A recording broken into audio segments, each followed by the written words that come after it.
la liaison qui paraît essentielle entre le rouge et le vert. Et donc, donc il était naturel pour nous de faire ce débat sur l'environnement à Abbeville, c'est-à-dire à proximité de la ferme des 1000 vaches, qui est pas seulement un projet local, qui est une ambition nationale d'être l'agriculture de demain. Pour les dominants, c'est l'agriculture qu'ils veulent imposer ailleurs qu'à Abbeville et ailleurs que dans la Somme demain. Donc la résistance à ce projet localement, elle a là aussi un sens national. Donc pour nous, c'était donc la parole sera d'abord donnée au président de Novicène, Michel Coury, sur ça. Ensuite, pardon ? Président d'honneur. Et ensuite, alors après, moi je pense que, toujours dans cette liaison rouge-vert, les premiers, je ne dis pas que l'écologie c'est pour tout le monde, c'est parce qu'il y a tout un discours qui dit oui, bah, l'écologie on verra après quand le social ça sera rempli, ou bien l'écologie c'est bon pour les bobos et puis les classes populaires, et ben, ça les intéresse pas. Moi je ne crois pas ça du tout. Et je crois qu'au contraire, les travailleurs, ça peut être les premiers touchés par les conditions environnementales. Et j'ai demandé à Céline Caron, dont le mari est décédé d'un cancer de l'œsophage et qui est un dossier qu'on suit depuis des années maintenant à Fakir, de venir nous expliquer ce qui s'est produit pour son mari dans le cadre de son usine, puisque je considère aussi que ça, c'est une question d'environnement, et l'environnement, c'est pas seulement, c'est aussi l'agriculture et c'est la bouffe, mais c'est aussi les conditions de travail des salariés. Donc voilà, la parole est à donner pour le président d'honneur de Novicène.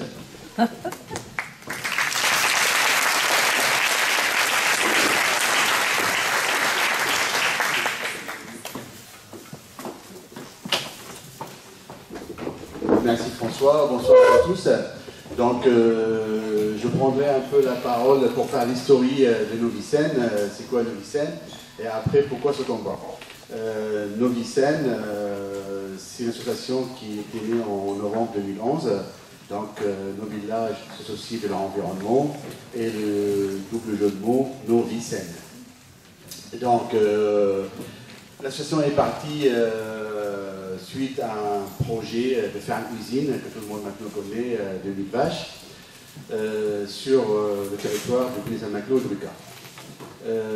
Pourquoi on est élevé contre ce projet, cette usine?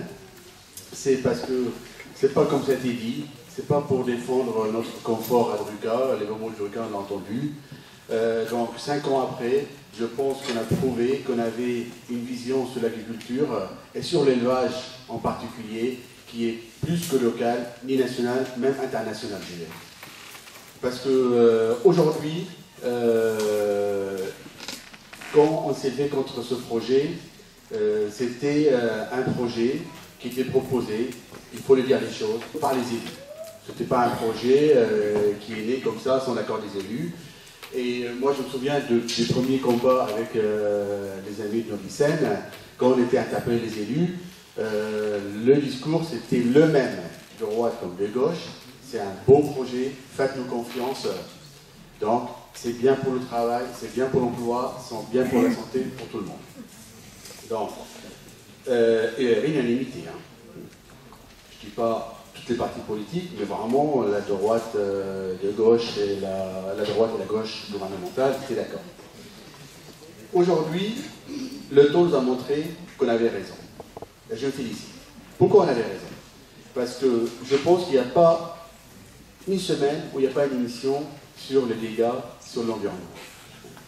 Et moi, je suis partisan qu'on veut une société et tout le domaine me concerne.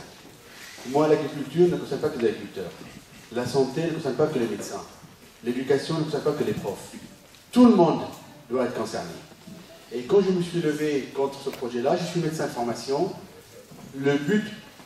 Mon but principal au début, c'était vraiment, c'est quoi les conséquences de cet élevage faire une visite sur la santé. Je suis parti de là. Et plus mes recherches ont avancé, on a passé des heures à travailler, plus on s'est rendu compte que c'est plus vaste que ce qu'on pensait. Parce qu'aujourd'hui, notre environnement est malade. Et si on ne réagit pas aujourd'hui, c'est trop tard. Déjà, quand on parle économie, on a une vision sur 2-3 ans, mais quand on parle santé, quand on parle environnement, c'est 30, 40, 50 ans en avant qu'il faut réfléchir. Donc, moi, ça me choque quand on parle de politique énergétique, qu'on raisonne sur les 5 ans qui viennent. Tout ce qui est politique énergétique, tout ce qui est politique alimentaire, environnementale, ça doit être vu sur 50 ans en avant. Et là, avant nous, nos politiciens, après-guerre, ils ont pensé à ça. Parce que moi, si je prends un peu l'histoire, quand on a commencé à parler de l'Europe, hein, parce que moi je le dis, je suis un Européen convaincu, mais l'Europe actuellement qu'on a, c'est pas celle-là que je veux. Donc, quand on a fait au début l'Europe, on nous a dit, attention, on fait l'Europe, on sort de la guerre, il faut nourrir la France, il faut une indépendance alimentaire et énergétique. Hein. Chiche. Indépendance alimentaire, oui. Mais aujourd'hui, au jour où je vous parle, c'est plus l'indépendance alimentaire. C'est vraiment le productivisme aveugle qui est en train d'appauvrir les pays, les continents entiers. On est en train d'appauvrir l'Afrique. Aujourd'hui, qu'on produit pour nourrir l'Europe, chiche, mais pour appauvrir l'Afrique et vendre des produits subventionnés par notre argent public pour les vendre moins cher que l'Africain produit chez lui. Et c'est comme ça qu'on fait le déplacement de population. Parce que les gens, quand ils ont faim, ils se déplacent. Les gens, quand ils ont des dégâts environnementaux, ils se déplacent. Donc, je pense qu'aujourd'hui, on est sorti de l'environnement de Novi-Sad à Druka et on a une vision sur l'Europe et sur l'international. Aujourd'hui, où on est dans ce combat? Dans ce combat, on s'est rendu compte, aujourd'hui, moi, je ne parle pas de 1000 vaches, 500 vaches. Le nombre de vaches, ce n'est pas mes compétences à dire combien il faut être ensemble. Tout ce que je sais, tout ce qui est consommation animale, tout ce qui est animal, c'est délétère pour l'environnement, à tous les niveaux. Délétère, tout ce qui est élevage hors sol. Moi, je parle de type d'élevage. Aujourd'hui, l'élevage hors sol, c'est le premier producteur des particules fines, l'ammoniac. Parce que quand on parle de particules fines à chaque fois, on parle de quoi? Du diesel. Mais vous savez qu'aujourd'hui, les particules fines, ça fait, le diesel, il est dans le monde entre 10 à 12%, c'est 25% de particules fines par les vaches. Et on est arrivé aujourd'hui, quand ils nous disent qu'il faut planter, il faut nourrir, il faut de la terre agricole pour nourrir le monde, aujourd'hui 65% de terre agricole, elle est faite pour nourrir le bétail, qu'on consomme après en viande animale. Donc c'est ça le danger. Assez de mensonges, assez de commerce. Il y a nos santé qui sont en jeu, notre environnement. Donc, sur ce sujet-là, on s'est battu contre l'élevage intensif parce qu'on a dit qu'il faut éviter cette pollution. La pollution de l'air particulier, la pollution de l'eau. Aujourd'hui où je vous parle, il y a 2 millions de Français qui n'ont pas accès à l'eau potable comme ça doit l'être, d'où la région de la partie de la baie de Somme chez nous, de Ruka, Oville, Nouvion, parce que notre captage d'eau, il est pollué, et ils ont le culot de nous renvoyer avec la facture d'eau aux mauvaise qualité pour l'anthracite, pour les nitrates. Sachant qu'on paye l'eau, on paye l'eau de pollution, tout ça. Donc c'est pour ça qu'aujourd'hui, on s'est révolté contre plusieurs thèmes. La pollution de l'eau, la pollution de l'environnement. S'il y a des gens de Crotoy aussi, ils peuvent savoir que l'eau de la côte sur le Crotoy, elle n'est pas optimale et à chaque fois, le dernier rapport c'était oui, mais il y a trop d'élevage de ovins sur la côte. Attendez, les moutons présalés, ça fait des années qu'ils sont là. Mais ils oublient de dire la concentration, parce que sur la Picardie maritime, il ne faut pas l'oublier, il y a moins de fermes, c'est vrai, mais il y a plus de concentration. Ça veut dire qu'aujourd'hui, on n'a pas moins de vaches. Les fermes qui étaient en moyenne de 50-55, aujourd'hui, dans la Picardie maritime, on est entre 100 et 150 de moyenne. Donc, et il y a des fermes à 400 à 500. Donc, c'est pour ça, sur l'agriculture et l'élevage, je pense qu'aujourd'hui, on n'est pas en train de dire on ne veut pas, mais je pense qu'on a le devoir aussi de proposer autre chose. Et là, il y a quand même des paysans qui font leur travail comme il doit l'être. Il faut revenir vers la base de notre agriculture, ça veut dire le pâturage. On a quand même un pays microclimat. On a la terre qu'il faut. Aujourd'hui, qu'il y a des élevages concentrés en Pologne ou en Ukraine, parce qu'ils ont entre à peu près 7 à 8 mois d'hiver dur, nous, ça, on ne l'a pas. Donc, il faut revenir au pâturage. Et nous, ce qu'on réclame aujourd'hui à Novicen, on le dit, on veut la transparence. On veut qu'on achète notre brique de lait, savoir déjà comment c'est produit. Est-ce que c'est du bio? Est-ce que c'est du lait de pâturage? Ou est-ce que c'est du lait hors sol? Et après, le consommateur fait son choix. Mais on a le droit, on a l'accès à la transparence. Donc ça, c'est le combat qu'on mène et continue à le mener. Pour moi, le deuxième point où il faut marquer le coup dessus, parce que sur l'agriculture, c'est le circuit court. Aujourd'hui, c'est inadmissible de faire circuler des produits. On est presque le premier producteur de la viande en Europe et on importe de Nouvelle-Zélande 2 fois plus. C'est inadmissible. Mais après, on est responsable aussi. Il faut que le consommateur accepte de ne pas consommer de produits hors saison dans une région qu'il n'a pas. Donc, on ne peut pas tout demander. Donc, c'est pour ça qu'aujourd'hui, moi j'ai dit, le combat de Novicen, moi je considère qu'il est gagné, parce qu'économiquement on a gagné. La ferme, ils vendent le lait à perte. Lui, son idée principale, c'était pas le lait. Le lait, il y a José Bové qui a dit la phrase, c'est le sous-merde, un petit peu le produit du sous-merde, parce que c'est la merde des vaches qui l'intéressaient, parce qu'il voulait faire un méthaniseur. Et je le répète, j'ai dit 1000 fois, je ne suis pas contre la façon de méthaniser, parce que la méthanisation, c'est une procédure quand même qui est renouvelable. Mais elle est intéressante quand vous avez un déchet, vous le valorisez avant de l'enfouir ou le pendre comme Gestar. Donc ça c'est bien. Mais quand on vous pousse à créer des déchets pour valoriser et faire du ramassage à 100 km de méthaniseur, ça devient une aberration totale. Donc on s'est battu contre ce projet-là, contre le méthaniseur, et c'est vrai, au niveau administratif, par les politiques, on a réussi à bloquer le méthaniseur. Aujourd'hui, il n'a pas l'autorisation de faire le fameux méthaniseur qui était prévu au début à 1,4 MW, il est maximum à 0,6. Malheureusement, comme tout le monde le sait, il y a la loi qui s'applique au plus faible, et au plus fort, c'est toujours une dérogation. Et quand on demande à la justice d'avancer, pas pression sur la justice, mais elle avance à son rythme, et ça dépend qui est derrière. Quand c'est Michel Foury, il est mis en garde à vue pendant 48 heures, parce que le téléphone a sonné à tel numéro, mais quand c'est Michel Aramry ou Michel Walter, eux, on ne les voit pas. Donc voilà, je ne vais pas prendre une minute pour l'étudier. Moi, je finirai par dire un petit mot sur la médecine un petit peu, parce que je mène un combat, et on a pendant des années accusé le système social qu'on a, la sécurité sociale. On a entendu des gens qui voulaient que ce soit privé. Donc, on a un système social qui est quand même formidable, de solidarité. Ça suffit de voyager un petit peu pour se rendre compte qu'on a un système qu'il faut. Mais il faut le préserver. Et pour le préserver, il faut le soutenir.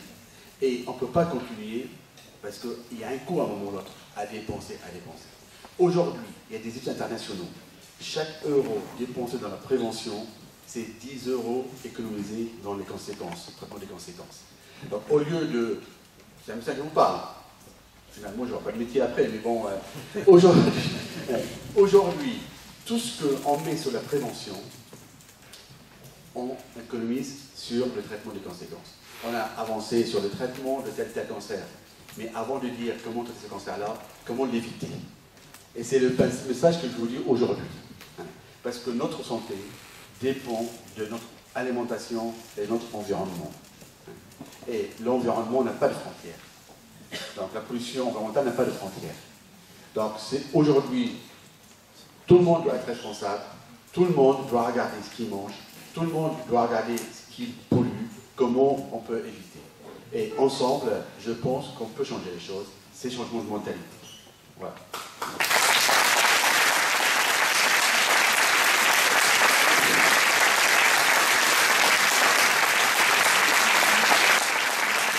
Vous avez engagé votre bataille, vous n'auriez pas imaginé vous retrouver soit au tribunal, même si ce n'est pas vous qui étiez, et puis au commissariat et à la gendarmerie et ainsi de suite. Donc voilà, il y a un chemin. Et je vous remercie pour une dernière raison, c'est qu'on bénéficie local de campagne à Ville, un peu, enfin beaucoup grâce à toi. Alors on paye un bail, on paye un loyer, mais enfin donc c'est pour ça c'est pour les comptes de campagne, c'est vrai, mais en même temps on nous a permis d'y accéder, et aussi c'est ton beau-père, c'est ça ou... Ouais.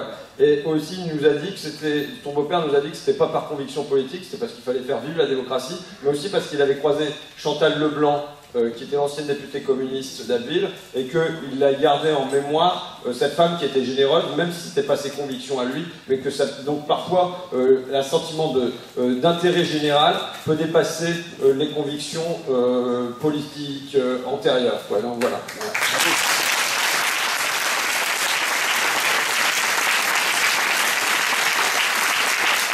Oui, c'est une parenthèse, parce qu'il a rencontré Chantal Leblanc, il la connaissait avant, parce qu'ils avaient des idées politiques un peu différentes, mais surtout le but de Novicène, qu'on a fait le blocus, ils sont retrouvés ensemble, et comme tu dis, c'est vraiment le côté militant. Ouais. Et c'est vrai, dans chacun de nous, il y a un côté militant, mais il faut le révéler. Ouais. Et il faut qu'on soit utile à la société, on ne peut pas attendre de l'autre. Moi, j'ai une phrase d'Einstein que j'ai retenue, que si le monde, un jour, il sera en gros foutu, c'est pas la faute des gens qui lui voient du mal, qui sont très peu, mais c'est la faute des gens qui sont au courant, qui font rien.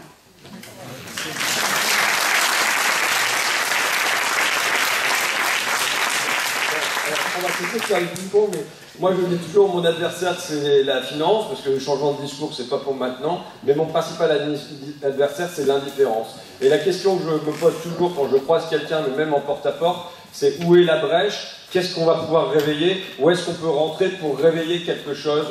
Il y a une étincelle quelque part, mais il faut la trouver. C'est pas toujours évident, mais voilà. Bon, et on arrête de faire le ping-pong comme ça. Donc, je vais donner la parole à Céline Caron pour lui laisser expliquer l'histoire de son mari et qui est devenu son histoire elle. Puis je vais l'aider si jamais.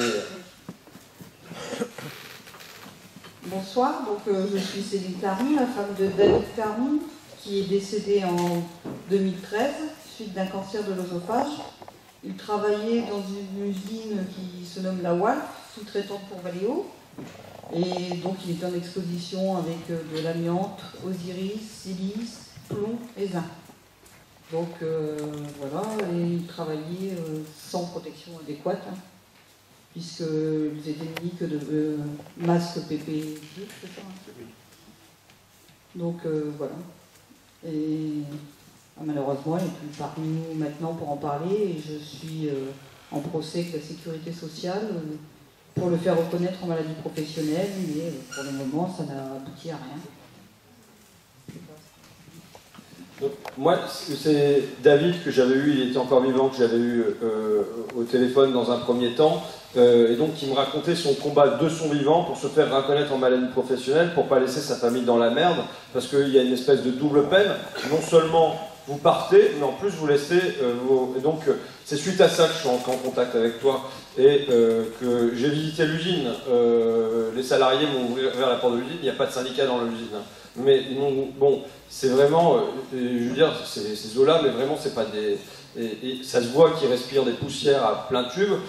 Ton beau-frère, il a été responsable de la sécurité là-dedans, et il a démissionné tellement on lui donnait aucun moyen pour assurer la sécurité du personnel. Tout a été respiré, le silice, le zinc, l'amiante, le plomb, enfin, ils se sont pris tout dans les grandes largeurs, à tel point que Valeo de crainte à réintégrer cette activité au sein de Valeo plutôt qu'en sous-traitance. Donc il s'agit de retraiter les freins de camions, les embrayages de camions, pardon. Et donc ils l'ont reprise, mais ils l'ont reprise avec un caisson de protection, ainsi de suite. C'est-à-dire que David et ses camarades, parce qu'ils travaillaient directement en faisant les pièces comme ça. Alors, c'était dans des bidons, enfin c'est incroyable la manière dont c'était fait, c'était plus que de l'artisanat. Et là, ils étaient directement en contact de toutes les vapeurs, de tous les produits et tout ça. Et Valeo, quand ils l'ont réintégré au sein de leur usine, ils ont fabriqué un caisson. Les mecs travaillent avec les mains à l'intérieur du caisson, mais tout le reste du corps est à l'extérieur.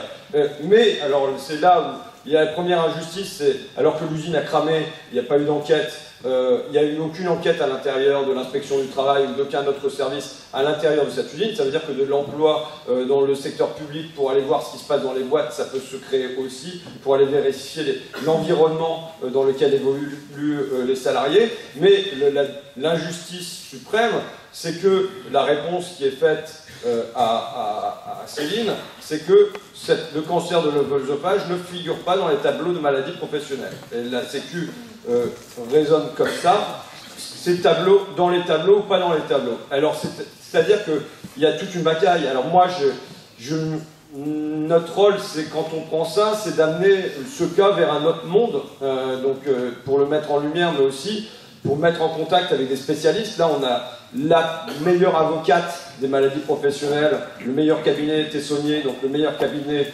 d'avocats de maladies professionnelles qui se saisit du dossier, et appuyé par Annie Thébomoni, qui est la spécialiste des maladies professionnelles au niveau du CNRS. Et en fait, c'est juste pour vous dire, mais le tableau des maladies professionnelles dont j'ignorais l'existence, hein, vous savez, moi, pareil, les gens dans la rue me demandent, ils viennent me parler d'un truc, bon, moi, je ne vais pas faire le mec qui sait tout sur tout et tout ça, je découvre au fur et à mesure, mais ce tableau des maladies professionnelles est le produit d'une lutte des classes entre l'employeur et les salariés, et la volonté d'y faire rentrer un certain nombre de maladies ou d'en évacuer, et ainsi de suite. Et là, il y a un enjeu, mais dans le cas de Céline, c'est tellement criant que pendant 20 ans en plus, c'était, vous savez, c'est toujours alors, c'est parce qu'il fumait. David ne fumait pas. C'est parce qu'il buvait. David ne buvait pas. Il faisait de l'équitation auparavant. Donc c'est pas comme si auparavant il avait. Non, c'est évident que ce sont ces années de boîte qui ont ruiné sa santé et l'ont conduit dans cet état-là. Alors dans le département, il y en a eu d'autres. Hein. Valeo, d'ailleurs, directement, il y a eu des cancers de l'amiante et des procès chez Valeo. Goodyear aussi, il y a eu des maladies professionnelles. La difficulté, là, de Céline et de ce type de boîte, c'est que ce sont des petites entreprises. Ce sont des sous-traitants, des petites entreprises où il n'y a pas de syndicat qui existe, et donc il n'y a pas la force du nombre pour aller se bagarrer. Moi, je tenais après je cède la parole à Hervé, mais je tenais, dans le cadre d'un débat sur l'environnement, à poser aussi la question de l'environnement de travail. De la même manière que je pense que la démocratie ne doit pas s'arrêter à la porte des entreprises, les questions d'environnement ne doivent pas non plus s'arrêter à la porte des entreprises, quoi. Voilà.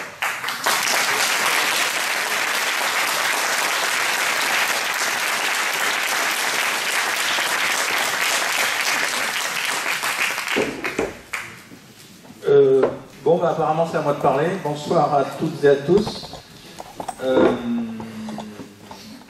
Bon, d'abord je suis content d'être ici parce que même si c'est un débat sur l'environnement, c'est quand même une réunion politique, disons-le clairement. Et la politique dans le bon sens du terme, c'est-à-dire la politique, c'est certes élire éventuellement quelqu'un, ou quelqu'une, mais c'est aussi discuter, délibérer, réfléchir ensemble à nos destins communs et au destin de la société.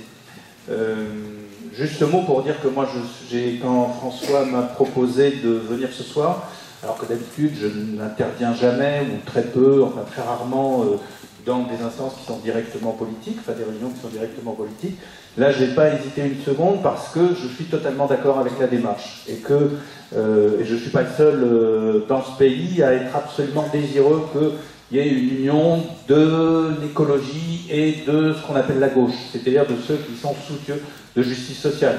On a tous été très malheureux, on a été heureux que Hamon quand même batte, comment il s'appelle, Valls et Montebourg, donc c'était quand même une des bonnes surprises, et il y a eu d'autres bonnes surprises depuis quelques mois, et on a tous été aussi désireux que Hamon et Mélenchon, et c'est pas tellement monsieur Hamon et monsieur Mélenchon, c'est ceux qui sont derrière eux, celles et ceux qui sont derrière eux, ceux qui sont les...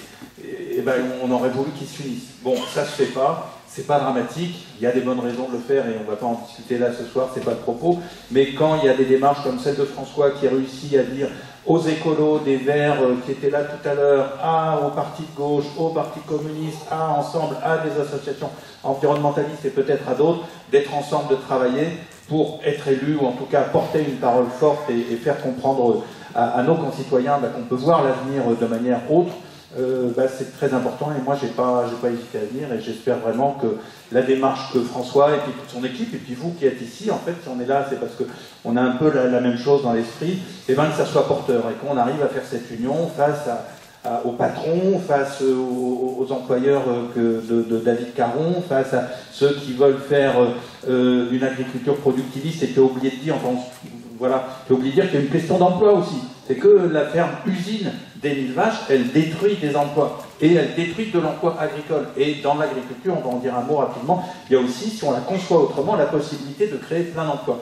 Et une raison pour laquelle beaucoup d'entre nous, de nos concitoyennes et concitoyens, sont malheureux et sont parfois conduits à vouloir voter pour des gens qui disent le problème c'est l'étranger, c'est la xénophobie, c'est à cause du problème du chômage. Voilà. Et donc, il faut mettre ça et dire par exemple que l'agriculture, il y a un enjeu de création d'emplois tout à fait extraordinaire. Et puis, il y en a d'autres aussi. Et après tout, c'est quelqu'un qui est à Pôle emploi, pas en tant qu'employeur, mais en tant que chercheur d'emploi qui vous parle. Donc voilà, cette préoccupation, elle est là. Il faut qu'on y réponde. Et d'une certaine manière, ce qu'il y a de passionnant, c'est que l'écologie peut y répondre. L'écologie conçue effectivement dans cette alliance vert et rouge avec laquelle, François, on est d'accord et on se connaît depuis longtemps autour de ce thème. Et voilà. Alors, rapidement, je vais essayer de ne pas être trop long, mais une fois, si je m'emballe, je risquerai d'être long, mais on va dire, je ne sais pas, 20 minutes, et puis comme ça, il y aura peut-être surtout des discussions, c'est ça qui sera intéressant, puis toi, François, qui parlera. On peut compter sur moi. Bon, bah lui, il a... Bon, écoutez, vous rappelez, alors il m'a demandé, effectivement, tu as eu la gentillesse d'évoquer comment les riches détruisent la planète, c'est donc ce livre qui était paru il y a 10 ans maintenant, et qui effectivement est un travail pour articuler la question sociale et la question écologique, c'est-à-dire sortir de cette idée fausse, qui était fausse et qui l'est toujours, et heureusement elle est de moins en moins forte, c'est que l'écologie, ça serait une question pour les bobos, pour les bourgeois, pour ceux qui sont tranquilles, alors ils peuvent s'occuper des petits oiseaux, et puis les choses sérieuses, la lutte pour la révolution, et ça serait la question des ouvriers, et les choses ne devraient pas se rencontrer. Là donc, on va voir que justement, ça s'interpénètre totalement, en tout cas dans le moment historique dans lequel on est, et que répondre à une question, c'est répondre à l'autre d'une certaine manière, et apporter une solution dans un domaine, c'est apporter une solution dans l'autre, et en fait, ce ne sont pas deux domaines séparés, c'est la même société, c'est la même civilisation dans laquelle on est. Alors, j'ai finalement commencé cette intervention en parlant de politique, et je vais continuer à vous parler politique, en vous demandant, enfin pas en vous demandant, on n'a pas le temps de trop discuter, mais en affirmant que la question politique essentielle de ce début du XXIe siècle, c'est la question écologique. Et quand je dis la question politique, c'est quoi, une fois de plus, c'est comment ensemble, et pas seulement nous ici à Abbeville, ou nous dans la Somme, ou nous en France, ou nous en Europe, et dans le monde entier, dans ce qui forme maintenant une société humaine, on envisage notre avenir commun. Et comment on fait en sorte qu'ils partent sur des bonnes pistes et pas vers des catastrophes. Et de ce point de vue-là, la question écologique est absolument cruciale. C'est la vraie question politique de ce début du XXIe siècle. Pourquoi ? Parce qu'on est maintenant, l'humanité, la société humaine est confrontée à quelque chose d'unique dans son histoire, c'est qu'on a la possibilité de partir, non pas vers la disparition de l'espèce humaine ou la disparition de la planète, mais d'aller vers des conditions de vie qui seraient tellement terribles que la possibilité d'une existence digne, d'une existence pacifique, d'une existence harmonieuse de la société humaine ne serait plus envisageable. Alors les principales raisons, vous les connaissez, c'est d'abord le changement climatique. Je ne vais pas vous détailler, vous en savez maintenant quasiment autant que moi là-dessus. Juste, je veux souligner quelque chose, c'est que ce que les climatologues nous disent à propos du changement climatique, c'est la possibilité d'une irréversibilité. Irréversibilité, ça veut dire quoi? Ça veut dire que si on dépassait un certain seuil de réchauffement de l'atmosphère par rapport à ce qui existait avant les débuts de la révolution industrielle, eh bien, si on dépassait ce seuil, que les climatologues situent à peu près à 2 degrés Celsius au-dessus de la température moyenne de l'atmosphère à l'ère pré-industrielle, si on dépassait ce seuil, eh bien, le climat pourrait rentrer dans un tel désordre, dans une telle situation de désordre, de dérèglement, que même si à ce moment-là on réduisait les émissions de gaz à effet de serre en disant « Ah oui, là ce coup-ci, il faut arrêter de fumer, il faut arrêter… » Ah non, ça ne suffirait plus. Le désordre serait enclenché et créerait des conditions vraiment très difficiles pour l'ensemble des sociétés humaines. Donc ça, c'est le premier point. C'est qu'effectivement, il faut voir, et même plus Michel à 50 ans. Évidemment, il faut penser à 50 ans, mais la question de l'irréversibilité, elle se pose presque à 20 à 30 ans. Donc on est vraiment dans des échéances qui sont courtes. Il y a 70 ans, non, vers 1970, La camarade écologiste tout à l'heure a cité René Dumont en 1974, donc ça fait à peu près il y a 40 ans. À cette époque, quand les écologistes envisageaient l'avenir, ils disaient c'est les générations futures, c'est dans le futur. Maintenant, on sait que c'est dans notre présent. Nous tous, dans cette salle, même presque les plus anciens, on est dans cette période de changement climatique et c'est dans les 20 à 30 ans vraiment qu'il faut arriver à changer la trajectoire, sinon ça va mal. Alors on parle beaucoup du climat et de l'irréversibilité, mais il n'y a pas que le changement climatique dans la crise écologique, dans cette question politique grave qui est le vrai défi auquel on est confronté. L'autre aspect des choses, l'autre volet, c'est la crise de la biodiversité. Là aussi, je ne vais pas vous en parler, d'une certaine manière, on a tous l'expérience de la biodiversité, c'est-à-dire la nature, les animaux, etc. Je suis sûr que chacun d'entre nous, ici, on dirait comment c'était il y a 20 ans, comment c'était il y a 30 ans, dans tes jardins, dans la forêt, quand tu te promenais, et on aurait tous des souvenirs à raconter, bah oui, il y avait plus d'animaux, il y avait plus d'oiseaux, il y avait plus de moustiques, il y avait plus de ceci, il y avait plus de cela, et maintenant on est tous témoins, on le sait, que cette nature, cette vie, cette autre vie à côté de la vie humaine, et que cette très belle vie de la nature, eh bien, elle se contracte, elle se rétrécit. Là, ça porte un nom un peu scientifique, la crise de la biodiversité.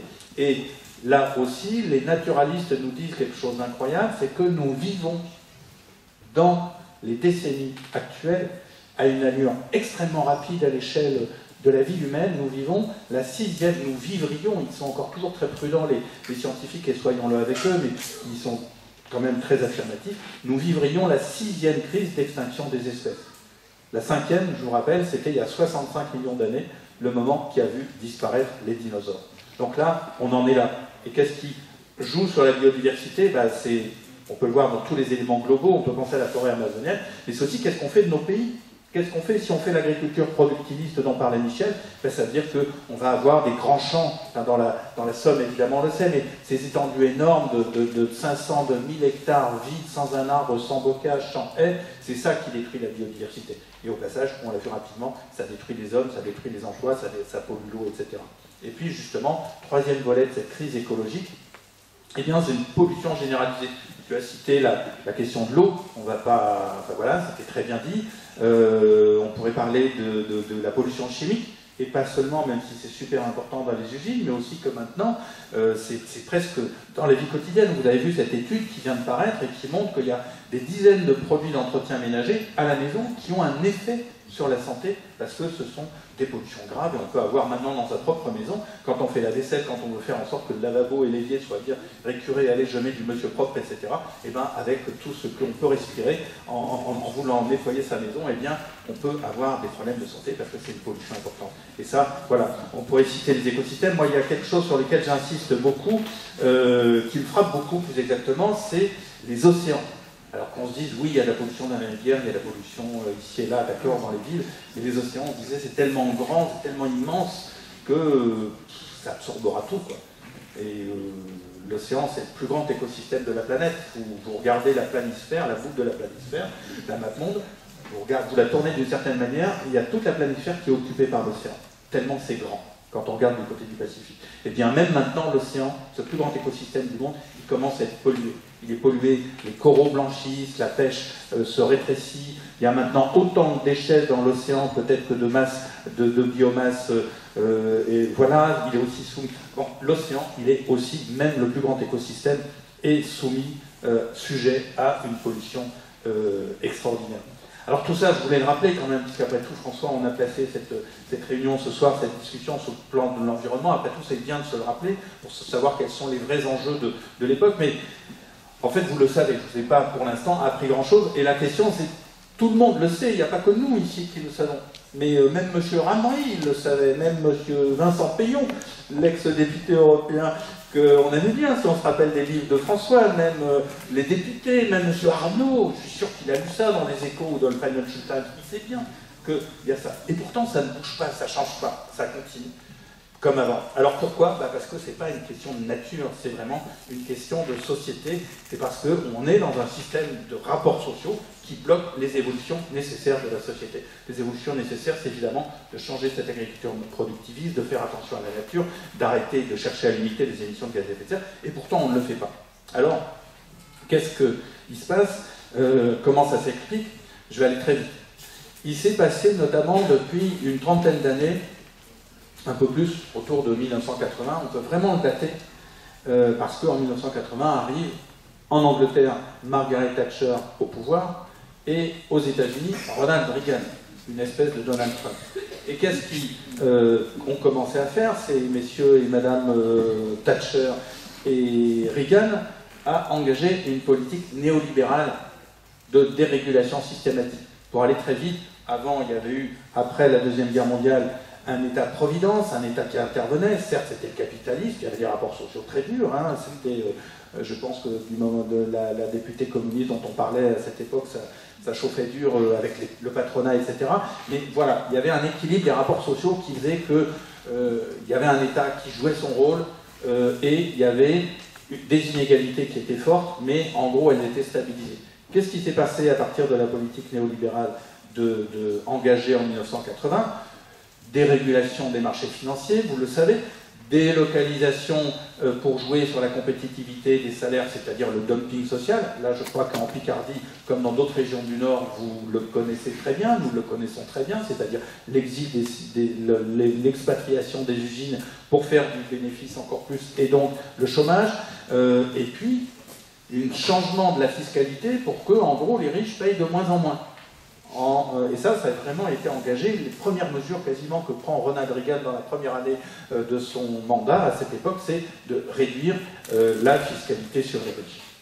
Alors ça a conduit d'une part, depuis quelques temps maintenant, depuis une dizaine d'années dans nos pays, dans tous les pays occidentaux, à un retour de la pauvreté vraiment important, et une augmentation de la pauvreté. Et puis, il s'est passé dans ces 40 années une augmentation des inégalités extrêmement importante.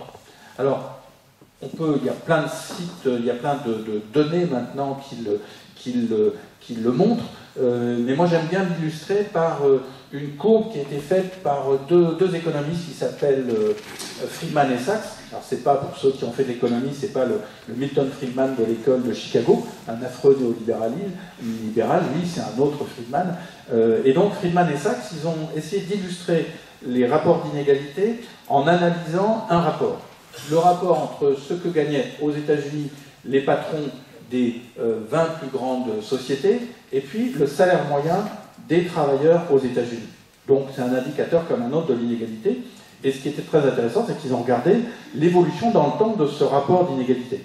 Alors il démarre à la fin des années 40, alors je vais le faire dans l'espace, hein, on n'a pas installé de PowerPoint, et c'est très bien, donc vous allez comprendre. Et donc il démarre à la fin des années 40, alors ce rapport, donc, entre ce que gagnaient les gros patrons, enfin, les patrons des très grosses sociétés et le revenu du travailleur moyen, il était d'environ entre 20 et 30. Donc il oscille 20 et 30, les années 50, les années 60, les années 70, on est toujours, voilà, la courbe est là. Et puis il y a vraiment une inflexion à partir de 1980-81. Là, ça commence à monter. Et ça va monter, ça va monter, ça va monter, ça va monter. Alors d'habitude, je monte souvent sur la table, je vais peut-être le faire, parce que on arrive à, je relis mes chiffres pour ne pas vous raconter de bêtises, à 200 en 2007. Et alors ce qui était intéressant, donc vous voyez le changement profond entre la période qu'on appelait en France les 30 Glorieuses, une stabilité des rapports sociaux, il y avait l'inégalité, mais elle était en quelque sorte contenue, et puis à partir de 1980, ça décolle véritablement. Et alors ce qui est intéressant aussi, c'est que l'étude de Friedman et Sachs, qui datait de 2008, je crois, s'arrêtait à 2006-2007. Et il y a d'autres économistes qui ont continué l'étude en se demandant qu'est-ce qui s'est passé après la grande crise financière en 2008 et maintenant. Et ils l'ont fait en 2014, je crois. Et en gros, eh ben, ça a monté un peu et c'est toujours resté à ce niveau-là. C'est-à-dire qu'on est toujours dans un rapport d'inégalité extrême, alors que la crise financière s'est quand même abattue sur tous nos pays. Et pour le faire simple, elle a été payée par les pauvres. Et elle commence à être payée par les classes moyennes. Alors, qu'est-ce que ça signifie tout ça? Ce changement profond qu'il y a eu dans les rapports sociaux? Eh bien, c'est qu'on a changé de situation par rapport à celle qu'ont connue nos aînés, nos parents, le plus souvent, et on est vraiment rentré dans une situation qu'on peut qualifier d'oligarchie, où il y a une petite classe de gens extrêmement riches, dont notre ami Bernard Arnault, hein, qui fait partie, je ne sais plus, alors là c'est l'expert, hein, c'est quand même le grand spécialiste de l'arnologie, c'est quand même François Ruffin, donc hein, le Bernard Arnologie, voilà, on a quand même créé une discipline scientifique, donc ça mérite quand même de les lire, et je me perds un peu après ce petit jeu de mots ce soir, et donc Bernard Arnault, il fait partie des très riches, c'est ça que je voulais dire, donc il est la 8e ou la 10e richesse mondiale, la 7e, c'est pas mal quand même. Et voilà. Donc un tout petit, même pas 1%, ils sont peut-être 0,03%, et puis en dessous il y a 1% qui sont super riches, etc. Et ces gens-là, ils ont un pouvoir énorme sur l'ensemble de la société. Alors une fois qu'on a dit ça, il faut aller plus loin. Et il faut comprendre, parce que comment ça fonctionne par rapport à l'écologie. Moi, je suis parti de l'écologie, je ne suis pas là pour venir vous parler d'inégalité ou de... Non, la partie de l'écologie. Mais pourquoi il y a un rapport entre l'inégalité énorme dans laquelle on est rentré et la situation dont on a parlé au début de cet exposé. Alors pour comprendre, il faut passer par un grand économiste, un autre, qui s'appelait Thorstein Veblen, qui vivait à la fin du 19e siècle, qui vivait aussi à Chicago, mais ce n'était pas du tout un Milton Friedmanien. Et donc ce monsieur Veblen, il a fait un travail très important, qui a été célèbre, et puis qu'on a un peu oublié, parce qu'évidemment, vous allez voir, ça ne plaît pas beaucoup aux néolibéraux. Et qu'est-ce qu'il dit? Alors je vais exposer sa pensée, qui est assez complexe, mais rapidement, mais je crois que vous allez, si je m'y prends bien, vous allez bien comprendre. Qu'est-ce que disait Thorstein Veblen? Il disait que la tendance à rivaliser est inhérente à la nature humaine. Alors il y a plein de choses qui définissent la nature humaine. D'ailleurs, on pourrait discuter est-ce qu'il y a une nature humaine. Le postulat, on dit oui, il y a une nature humaine, il y a quelque chose qui nous définit en tant qu'humain. Et il y a plein de traits de la nature humaine. Thorstein Veblen ne prétendait pas avoir un discours totalisant sur qu'est-ce que l'humain, l'homme, la femme, etc. Mais parmi toutes les caractéristiques par lesquelles on peut définir les humains, il disait qu'il y a quelque chose qu'on retrouve toujours dans toutes les sociétés. Et il s'appuyait sur des travaux ethnographiques des Indiens d'Amérique du Nord, des populations, des peuples du Pacifique, etc. C'est cette tendance à rivaliser.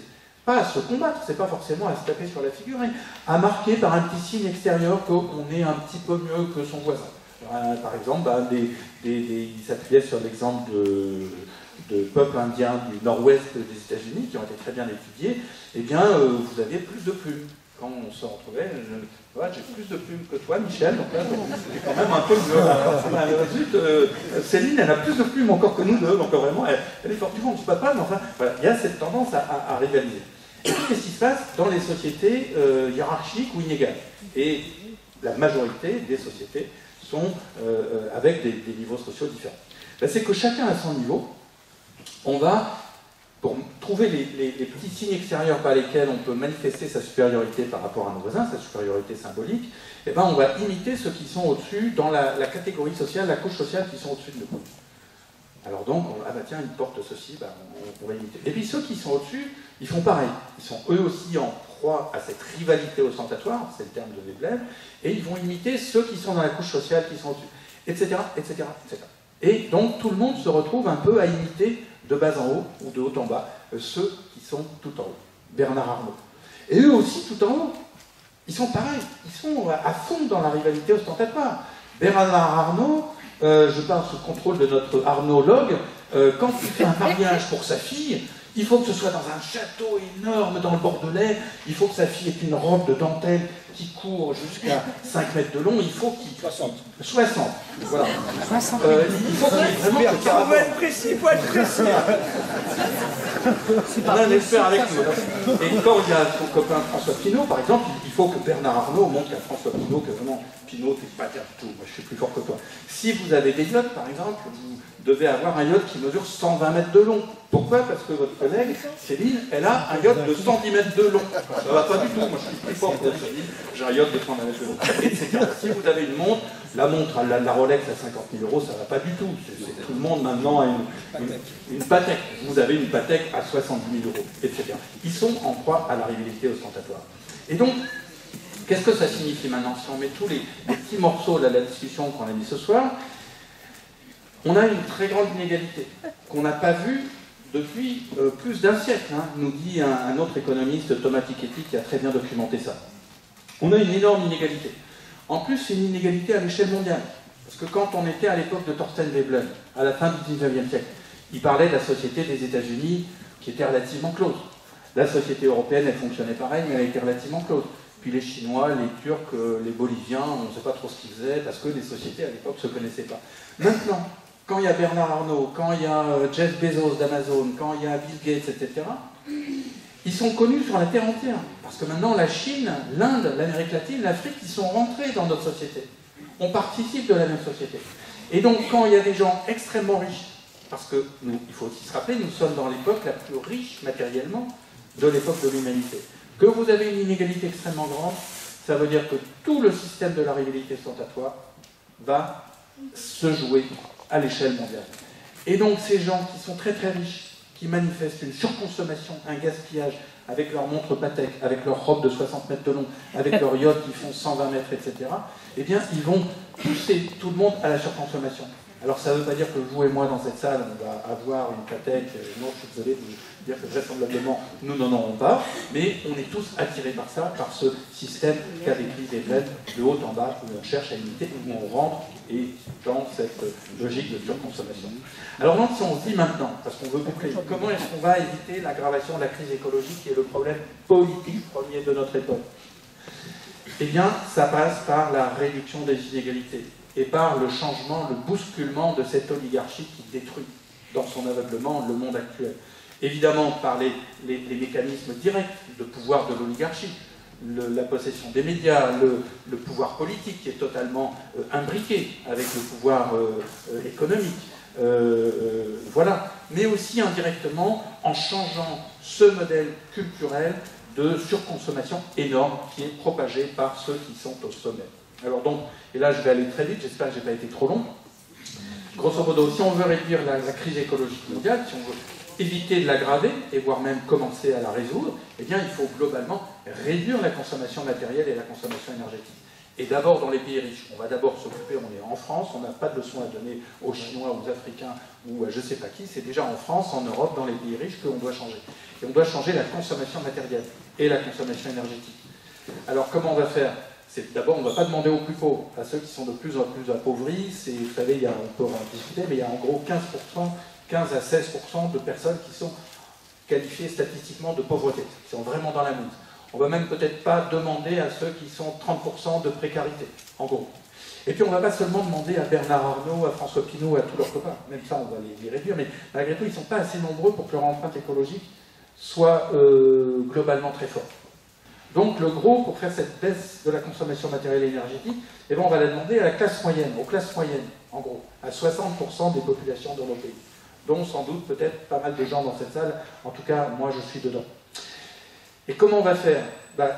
Si vous ne changez pas la structure d'inégalité, vous allez voir les gens des classes moyennes, en ton porte-à-porte, là, peut-être dans les quartiers un petit peu huppés de Abbeville et Amiens, et vous allez dire, François, il va dire, ça serait bien que vous baissiez votre consommation matérielle. Ah oui, mais attendez, moi je baisserai ma consommation matérielle, j'aurai pas de voiture, j'aurai pas mon écran plage, j'aurai pas mon téléphone portable. Et vous avez vu votre ami Bernard Arnault, là, lui, il change pas. Donc, on ne peut aller collectivement dans un changement des modes de consommation que si on a le sentiment que c'est un effort partagé par l'ensemble de la société. Donc il faut réduire les inégalités. Ça, c'est un premier point très important. Le deuxième point, c'est que si on réduit fortement les inégalités, eh ben, Céline, elle ne pourra plus avoir un yacht de 120 mètres de long, François, il ne pourra plus avoir une Patek de 60 000 €, et moi, je ne pourrais pas marier ma fille avec une robe de 60 mètres de long. Et donc, ça réduirait. En fait, non, c'est pas nous, je reprends les exemples des milliardaires. Mais donc, s'ils ne peuvent plus avoir ce niveau de surconsommation énorme, ils surconsommeront moins. Donc, le modèle culturel commencera à changer. Et puis, un troisième point qui est vraiment important, aussi qu'il ne faut jamais oublier quand on parle de réduire les inégalités, c'est pas seulement pour la justice sociale, même pour ce changement de modèle, c'est aussi parce que l'inégalité, c'est de l'argent. C'est de l'argent collectif qui a été approprié. Quand on reprend ce qui s'est passé depuis une trentaine d'années, et les économistes l'ont fait, ils disent en gros dans tous les pays riches, en tout cas par exemple dans un pays comme la France, c'était bien documenté, vous avez entre 5 et 10% du PIB, du produit intérieur brut, qui s'est déplacé en gros sur cette trentaine d'années entre les revenus du travail et les revenus du capital. Et 5 à 10% du PIB, on va même prendre 5%, vous voyez je prends la position la plus conservatrice, 5% du PIB de la France, en gros le PIB de la France c'est 2000 milliards d'euros, 5%, ça fait 100 milliards d'euros. 100 milliards d'euros, vous avez de quoi commencer à changer la donne. Alors très rapidement, qu'est-ce qu'on peut faire avec ces 100 milliards d'euros?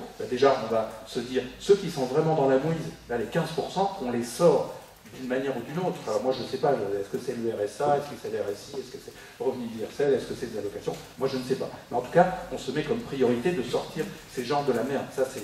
Voilà. La deuxième chose, c'est qu'on dit on va changer notre système économique et on va investir dans des domaines où on va, par exemple l'agriculture, plutôt que de subventionner l'agriculture productiviste, on va aller vers une agriculture locale, en biologie, avec du soin, où il y a beaucoup de savoir-faire et on sait qu'on peut créer beaucoup d'emplois. On va aller dans une rénovation thermique importante, où là aussi, ça a été documenté en venant, tu vois, dans le train, j'ai relu une interview de Gaël Giraud, qui est un grand économiste, qui travaille en ce moment à l'agence, enfin bon, peu importe, qui est vraiment un type costaud dans ce domaine, qui dit, mais avec 25 milliards des bénéfices des banques françaises en ce moment, chaque année, on pourrait faire un grand plan de rénovation thermique. Il y a 3 avantages. C'est que, 1, ça va aider les pauvres, parce que c'est souvent les pauvres qui ont les maisons qui fuient le plus, donc ils payent des factures de chauffage ou d'électricité extrêmement fortes, donc ça va les soulager. 2, ça va créer de l'emploi, et ça va créer de l'emploi local. C'est pas qu'on en veuille à nos amis les Chinois, mais ça va créer de l'emploi ici, parce que pour faire de la plomberie, pour faire de la maçonnerie, il n'y a pas besoin d'aller chercher des gens loin. On créerait de l'emploi ici. Et puis, on économiserait de l'argent global. Ils nous parlent sans arrêt, les Fillon, les Macron, et le troisième de la bande, c'est qui bon non, c'est pas mal, c'est là aussi Le Pen, mais ça c'est une autre affaire. Ils nous parlent qu'il faut absolument réduire la dette. Mais en fait, la dette, à peu près, on paye 100 milliards d'euros de la dette publique française chaque année. Vous savez combien on importe de pétrole chaque année, d'énergie? En gros, 80 milliards d'euros. Si vous avez un vrai plan d'économie d'énergie, vous créez de l'emploi, vous améliorez la situation des plus pauvres, et vous réduisez vos importations de pétrole. Et vous n'avez plus à vous ennuyer avec, beaucoup moins avec la dette. Donc on gagne sur tous les tableaux. Je pourrais prendre d'autres exemples, mais voilà aussi comment, en prenant la question d'écologie par la question d'inégalité, on s'aperçoit que, on peut résoudre la question de l'écologie. En tout cas, on peut beaucoup améliorer les choses, on peut éviter que ça s'aggrave, on peut améliorer la société, parce qu'il y a un enjeu de création d'emplois absolument crucial, et puis, ça peut aller beaucoup mieux. Voilà. Merci beaucoup.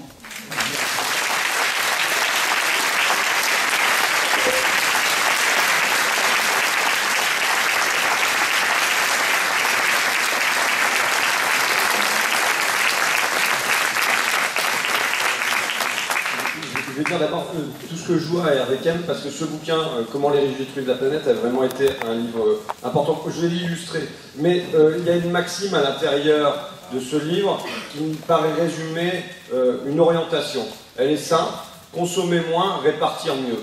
Répartir mieux, c'est la fibre rouge; consommer moins, c'est la fibre verte. Et il me semble que c'est un double objectif avec lequel on doit aller, tout en sachant que les premiers qu'on doit faire consommer moins, ce sont les Bernard Arnault et ainsi de suite. Il y a aussi cette que j'ai bien aimé, parce que c'est une notion de l'écologie, ça rime aussi avec conflit. Sans conflictualité, on n'arrivera pas à imposer l'environnement qu'on souhaite. Et ça, c'est quelque chose qui transparaissait dans ton livre. Et maintenant, j'avais dit, en gros, il y a quelque chose qui transparaît aussi, c'est ce que j'essaye d'expliquer sur, en gros, les Whirlpool et Novicen. Pour moi, c'est le même combat quelque part, c'est-à-dire ce combat, c'est la reprise en main de notre destin commun. Ce n'est pas à eux de décider de notre agriculture, mais ce n'est pas à eux non plus de décider de notre industrie. Peut-être que fabriquer des sèche-linges, en l'occurrence, c'est pas ce qu'il y a de plus utile, et quand on discute avec les ouvriers, ils sont rares à avoir un sèche-linge chez eux. Mais c'est à nous d'en décider, et c'est pas à Vanguard Group et à Jeff Fettig d'en décider depuis les États-Unis, et de décider qu'on ne produira plus rien sur ce site. Donc il y a cet enjeu que je lisais à travers. Après, je t'avais dit, je croyais que je t'avais fait plusieurs fois le coup, mais j'illustre cette théorie de la rivalité ostentatoire. Moi, je suis reporter au départ, quoi, simplement, il y a des livres qui vous aident à donner des clés sur votre vision du monde, parce que le terrain en lui-même, c'est pas vrai qu'on voit tout par le terrain et que c'est le terrain qui parle et puis tout ça. Le terrain, on arrive à comprendre ce que les gens ont raconté si vous le replacez aussi dans des grilles que vous vous êtes construits intellectuellement. Et tu as participé à me construire cette grille. Je vais vous donner un exemple qui va vous rendre encore peut-être plus sensible, cette question de la rivalité ostentatoire sur les yachts, justement, puisque moi j'étais au Monaco Yacht Show, j'ai la chance, à ton adresse, de fréquenter ça. Ouais. Et donc, ils remettaient le Green Label, le label vert, vous voyez. Alors, je me fais conduire devant ce qui est le yacht qui a reçu le Green Label. Je m'attendais à un 3-mâts, un voilier construit en bois, vous voyez, un truc comme ça, quoi.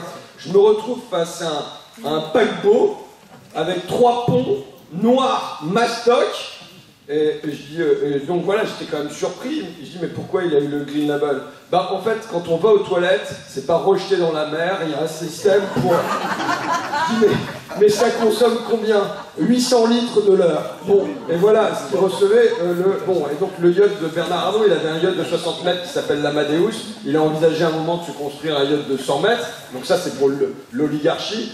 Ensuite, dans le grand patronat, mais moins quand même, on va avoir le yacht de 30 mètres. Mais ensuite, le médecin ou le chirurgien, éventuellement, il va avoir un voilier à la bolle. Voilà, non mais, on va avoir les retraités, même des classes populaires, pour qui il va être normal de partir en retraite en faisant une croisière. Et on en arrive sur la Somme. Moi, j'ai vu les gars faire du scooter des mers sur la Somme. Donc voilà. Mais vous riez de ça, mais en fait, j'aime pas quand on rit de ça, parce que je pense que Bernard Arnault est aussi ridicule avec son yacht que l'est le gars qui fait du scooter sur la Somme, voire il l'est bien davantage. Mais ça dit quelque chose sur la diffusion d'un modèle culturel et dont on ne peut pas se croire, on n'est pas hors de ce modèle culturel-là, quel que soit l'étage dans lequel on se trouve. Donc évidemment, l'idée c'est, en gros, c'est de tasser la pyramide pour qu'on soit moins tenté d'aller moins haut et qu'on soit moins tiré vers le haut. Maintenant, il y a d'autres discussions quand même sur le terrain écologique qui, moi, me nourrissent. Je suis accroissant. Je n'ai pas de croyance en la croissance. Et ça naît d'abord d'une réflexion sur le terrain social. Avant d'être une réflexion sur le terrain écologique, c'est-à-dire que je considère comme une imposture tous ceux qui veulent nous faire attendre qu'on produise davantage pour répartir mieux. Et je pense qu'il peut y avoir une exigence de redistribution des richesses existantes, et il y a déjà largement assez de richesses pour qu'il n'y ait pas les... Enfin, donc voilà, donc j'avais déjà dans ma tête ce truc-là qui vient d'une fibre sociale avant, et qui considère que c'est une imposture d'attendre la croissance pour exiger de la répartition, et j'avais cette discussion avec Jean Gadret, avec qui j'ai fait un bouquin, donc, et je lui dis, voilà, moi, là on nous dit qu'il faut faire grossir le gâteau, et que c'est à ce moment-là que seulement quand le gâteau il sera plus gros, que en gros soit on le répartira mieux, soit de toute façon il grossira pour tout le monde, donc tout le monde sera content. Tiens, j'en profite, tu parlais des revenus des PDG. Les revenus des PDG du CAC 40 de l'an dernier se sont augmentés de 20%, tandis que les salaires, eux, ont grosso modo stagné, donc l'écart, il continue de grossir. Je fais ce parenthèse, c'est le petit mot que j'ai noté au passage. Il y a le Financial Times avait un supplément qui s'appelait How to Spend It, comment le dépenser, parce que c'était devenu tellement difficile pour eux de trouver le moyen, donc il fallait qu'ils aient ces conseils. Mais où est-ce que j'en étais? Oui, je discutais avec Gadret sur le terrain dans cette image du gâteau qu'il faille faire grossir pour que, en gros, même les miettes elles grossissent et puis tout le monde en aura plus, quoi. Et Jean Gadret me rajoute ce truc en disant oui, d'autant plus que qui voudrait d'un gâteau qui serait de plus en plus empoisonné? Et c'est ça aussi la question qui nous est posée, et c'est là que se rajoute évidemment la question de l'environnement, c'est que non seulement il ne faut pas attendre pour exiger la redistribution des richesses que le gâteau soit plus gros, mais en plus si ce gâteau est complètement pourri, je pense que ça présente assez peu d'intérêt. Donc sur le terrain idéologique, ce que je défendrais, c'est voilà, une accroissance, en tout cas ça n'est pas... Alors ensuite ça s'est trouvé, moi j'ai pas de PowerPoint, mais j'ai mes petits tableaux. J'ai mes petits tableaux, et ça, c'est dans plein de bouquins. Ce tableau-là est dans plein de bouquins, mais c'est un autre ouvrage, qui est l'ouvrage de Richard Wilkinson, Pourquoi l'égalité est meilleure pour tous. Je pense que l'égalité doit redevenir la valeur centrale, y compris pour des raisons écologiques. C'est au cœur du triptyque républicain, liberté, égalité, fraternité. Je pense que c'est la valeur qui est la plus bafouée et qu'il faut remettre au centre de nos exigences. Mais ça, c'est un tableau qui est donc issu du bouquin, je vous cache ces lignes, enfin, parce que c'est pour tenir le micro en même temps que... ça, c'est un tableau qui est au cœur, qui est dans le bouquin, donc comment les riches détruisent la planète. Ce que vous avez là, c'est le revenu par habitant.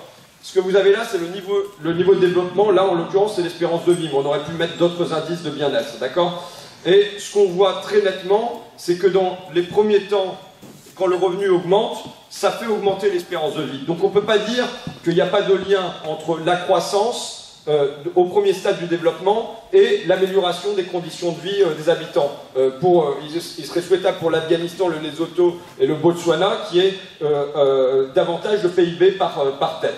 Maintenant, ce qu'on voit pour les derniers pays qui sont là, c'est-à-dire pour les nôtres, c'est qu'il n'y a plus de lien entre l'augmentation du PIB par tête de PIB, par habitant, et l'espérance de vie, mais on pourrait prendre des tas d'autres indices, le taux de mortalité infantile, tous les indices de bien-être en fait. Il n'y a plus de lien à partir, en gros, quand on passe les 20-25 000 dollars par habitant, il y a une déconnexion entre le fait qu'on augmente les revenus. Un pays comme les États-Unis en est particulièrement marqué, puisque c'est eux qui sont les plus riches, et ils sont loin d'avoir la meilleure espérance de vie, ils ont plein d'indices de bien-être qui déconnent. Et en fait, Richard Wilkinson, là où son bouquin est vraiment merveilleux, bon, c'est un bouquin d'épidémiologiste, donc je peux te l'offrir à la sortie, Michel. Alors, il n'y a pas en vente les bouquins de Fakir parce qu'on ne veut pas mélanger les comptes de campagne, et puis voilà, donc vous irez les chercher sur Internet, et ainsi de suite. C'est que, comme ça ne marche plus, le niveau de développement avec le PIB, il se dit avec quoi ça pourrait marcher. Et il propose de mettre, là, ici vous avez l'inégalité de revenus. Donc plus un pays, plus c'est loin, plus il y a une forte inégalité à l'intérieur du pays. Vous voyez, le Japon est plutôt égalitaire, et à l'inverse, les États-Unis sont plutôt inégalitaires. Et ce qu'on voit, c'est qu'il y a un lien là, quasiment, qui apparaît très nettement, entre le niveau d'inégalité et les indices des problèmes sanitaires et sociaux. Ce que vous allez en ordonner, ce sont tous les... Alors, c'est le taux de suicide, c'est le taux d'incarcération, c'est le taux de mortalité infantile, ce sont tous ces problèmes-là. Et donc, plus un pays est inégalitaire, plus il y a de problèmes dans ce pays-là. Et donc, en fait, ça veut dire, pour quelle raison? Alors, je vous laisserai aller voir chez Wilkinson, ou dans le résumé qu'on en a fait, puisque j'ai eu la chance de rencontrer Richard Wilkinson, mais c'est parce qu'en fait, plus une société est inégalitaire, et plus il y a un niveau de stress important dans la société. C'est-à-dire que il y a notamment, les gens craignent toujours d'être jugés. On ne fait plus corps, on ne fait plus communauté, et donc on a en permanence peur d'être jugé par les autres sur notre manière d'être, sur notre surpoids, sur notre façon de parler, sur tout ça. Comme on ne fait, voilà, on a le sentiment d'être jugé en permanence, et en fait, les épidémiologistes ont montré que ça suscitait des réactions du corps qui est une espèce... Alors le stress peut être une bonne chose pour réagir avec vigueur dans des situations de peur, de tout ça, mais là ça devient un stress chronique et qui produit des maladies cardiovasculaires et ainsi de suite, et qui produit des tas de dégâts sur la santé et sur... Donc, la solution pour que nos sociétés se portent mieux et pour qu'on se porte mieux au sein de ces sociétés, la clé de voûte me semble être l'exigence d'égalité. Alors après, bon, il va falloir se poser la question comment on fait pour ramener... En gros, il y a une espèce d'hubris, parce que dans la tragédie grecque, c'est pas noté ça, mais donc quand je suis parti comme ça, c'est mauvais signe pour vous. Mais c'est pas noté... Le scénario classique de la tragédie grecque, c'est que Oedipe est frappé de démesure, ce que les Grecs appelaient l'hubris. Et toute la question de la tragédie grecque, c'est comment on va les ramener les pieds sur terre. Vous voyez? Et là, Oedipe est ramené les pieds sur terre par son drame et par le fait qu'ensuite ça se termine parce qu'il crève les yeux et tout ça. Mais toute la question aujourd'hui, c'est comment on va ramener cette oligarchie les pieds sur terre pour nous aussi peut-être respecter un petit peu plus la terre. Écoutez, moi j'ai envie de vous redonner après, ça pourrait se décliner en mesures plus concrètes, mais je pense qu'il y a, de toute façon, toute mesure ne peut être appuyée que sur une conflictualité, sur un rapport de force qui se traduit dans la rue et dans les urnes, et moi je n'ai jamais séparé l'un et l'autre, tous les terrains sont bons à prendre. Ce que je propose, ce que j'avais proposé, c'est qu'on ait au moins une série de 3 à 5 questions, de manière à ce que Hervé puisse avoir un échange avec la salle. Ça vous va ou donc, je sais pas, il n'y a qu'un micro, il y en a un deuxième. Il va y en avoir un deuxième avec une...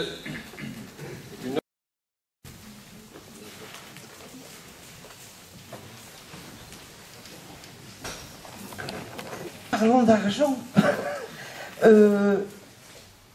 Une dimension qu'on pourrait peut-être ajouter, mais c'est cette part d'argent justement qui n'est pas réinjectée dans le circuit. C'est-à-dire qu'il ne sert pas à réinvestir pour des choses intelligentes, hein, j'entends.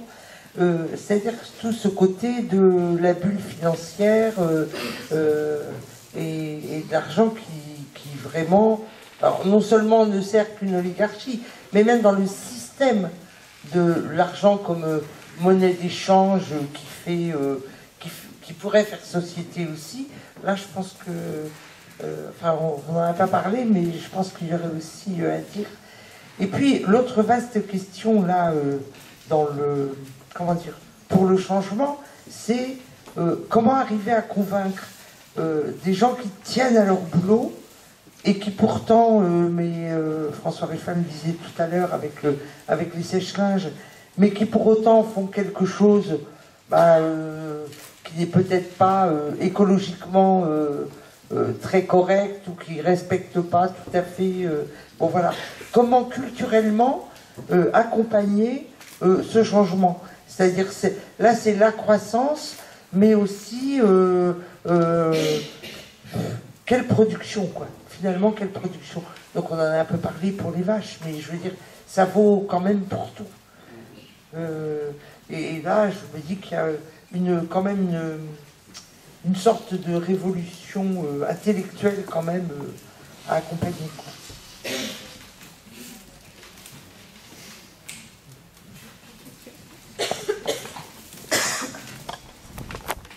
Oui, moi j'ai une question, c'est tout à l'heure j'ai entendu donc Hervé qui disait oui, on va faire, il faudrait faire ceci, il faudrait faire cela. Alors c'est vrai que comment contraindre justement cette oligarchie, etc. Quelles sont les mesures, je dirais, concrètes? Parce que là, on est un petit peu dans le constat, on déplore, ça ne change pas. Comment, bon, tous ces gens qui ont la richesse, comment justement les contraindre à revenir à des choses plus, je dirais, plus normales, hein. Alors, justement, moi j'ai entendu parler de planification écologique. Est-ce que justement ça, c'est un moyen éventuellement de contraindre justement à la fois ceux qui détiennent le pouvoir, mais aussi de montrer une autre voie à l'ensemble de la population? Alors, est-ce que planifier écologiquement, c'est une chose qui est intéressante? On prend une troisième ou... Oui, une troisième.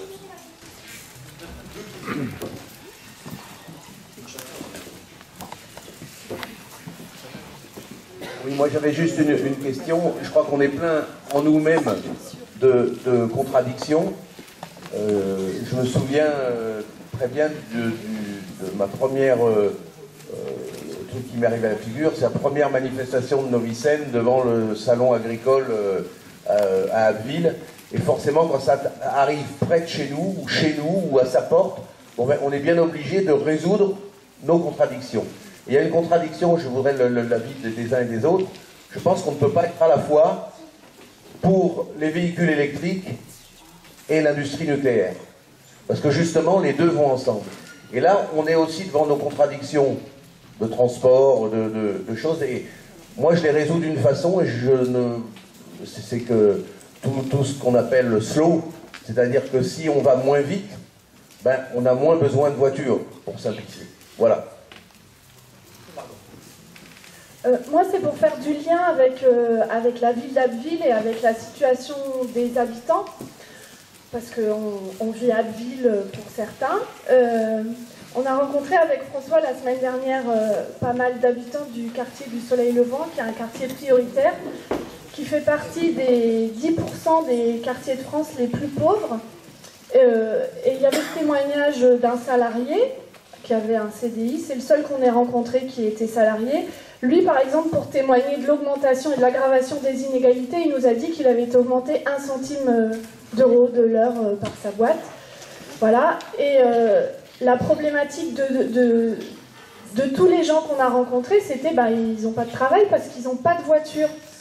Et rêver d'avoir une voiture alors qu'on nous dit il faut utiliser moins d'essence parce que ça pollue, parce que ça crée la pollution environnementale, les particules fines, etc. C'est une contradiction. Comment sortir de ça? À Abbeville aussi, ce que François a appelé les indices sanitaires et sociaux qui sont aggravés par les inégalités. Il faut savoir qu'à Abbeville, tous les indices qui sont au rouge, ils sont donc les suicides, les maladies, les cancers, l'alcoolisme, à quel âge on a son premier enfant, la mortalité infantile, enfin tous les trucs les plus terribles. Tout est dans le rouge à Abbeville, plus que dans le département de la Somme, plus qu'en Picardie et plus qu'en France. Et ça, on ne le sait pas assez parce qu'on ne le voit pas, Parce que tous les gens qui sont victimes de tout ça, qui sont les premières victimes environnementales aussi, parce que tu l'as expliqué d'après le bouquin, le stress chronique et tout ça, c'est bien, je savais pas, mais c'est aussi des gens qui sont condamnés à bouffer des saloperies dans les grandes surfaces, qui sont plein de saloperies, qui aggravent encore leurs conditions de vie et leurs conditions de santé. C'est comment rattacher cette frange de la population, qui est une population avec laquelle on ne peut pas faire sans ces gens-là, parce que c'est eux aussi qui sont dans notre ville, c'est eux qui font battre le cœur de notre ville. Et comment les rattacher à la cause environnementale quand leur première préoccupation, c'est de nourrir leurs gosses. Et c'est vraiment de nourrir leurs gosses, avec n'importe quoi, parce qu'il faut d'abord nourrir leurs gosses. Voilà, ma question c'est comment faire du lien avec ça, et puis je tenais à rappeler aussi la situation locale. Merci. Dans l'ordre, alors à chaque fois c'est des questions très lourdes, donc faut, comment dire, l'argent non réinjecté dans le circuit, c'est un vrai problème. Il n'est pas réinjecté dans le circuit. Donc, comme vous l'avez dit, il y a une bulle financière énorme qui s'est créée. Et en fait, à l'heure actuelle, le capitalisme, il est coincé. C'est-à-dire, soit il continue à faire ce qu'a fait la Réserve fédérale board et la Banque centrale européenne depuis 5 à 6 ans, sous le nom de quantitative easing, et qui consistait à, pour le dire plus vulgairement, faire tourner la planche à billets. Et pas pour l'injecter dans l'économie, mais pour le passer aux banques en espérant que ça générait de l'activité économique. Tout ça pour simplement maintenir la situation. Donc ça a contribué à refaire cette bulle. Et donc là, les décideurs sont dans... Soit ils continuent comme ça, et donc au bout d'un moment, les bulles, c'était pour exploser. Et comme les systèmes bancaires n'ont pas été fondamentalement revus depuis 2008, et ben, le système bancaire pourrait repartir, voilà. Et la politique que fait Trump en ce moment, qui consiste à faire tomber les quelques régulations qui avaient été mises en place sous Obama, ça ne va pas dans le bon sens. Ou soit on resserre parce qu'on veut éviter l'aggravation de la bulle, mais dans ce cas-là, l'économie se contracte, et dans la situation actuelle, c'est la crise sociale grave. Donc, tant que le système est là, avec ce niveau d'inégalité aussi grande, et cet argent qui en fait s'envole, parce qu'au bout d'un moment, et c'était important que François nous rappelle leurs problèmes fondamentaux, c'est how to spend it. Qu'en faire? Parce qu'au bout de 3 yachts, de 4 maisons, de 5 montres et de je ne sais pas combien d'Europe, voilà, on ne peut plus, quoi. Ils ne peuvent plus, donc ils accumulent, il y a un argent énorme qui est là, il y a cette bulle qui pèse. Donc en fait, je n'ai pas de réponse à ça, sinon que c'est assez inquiétant, pour dire le moins, et je ne fais que refléter une inquiétude qui, si on lit attentivement les échos, moi j'essaie de lire les échos, donc un journal économique de temps en temps, pour voir quelle est la température, il y a une vraie inquiétude là-dessus. En fait, on est dans une situation qui est financièrement extrêmement grave. Comment convaincre les gens qui tiennent à leur boulot? Alors on rejoint un peu la même question que Madame vous avez posée à la fin, dans un contexte différent. Je le prendrai de deux façons. On va raisonner très brutalement classe supérieure, classe moyenne et classe populaire, si vous voulez bien.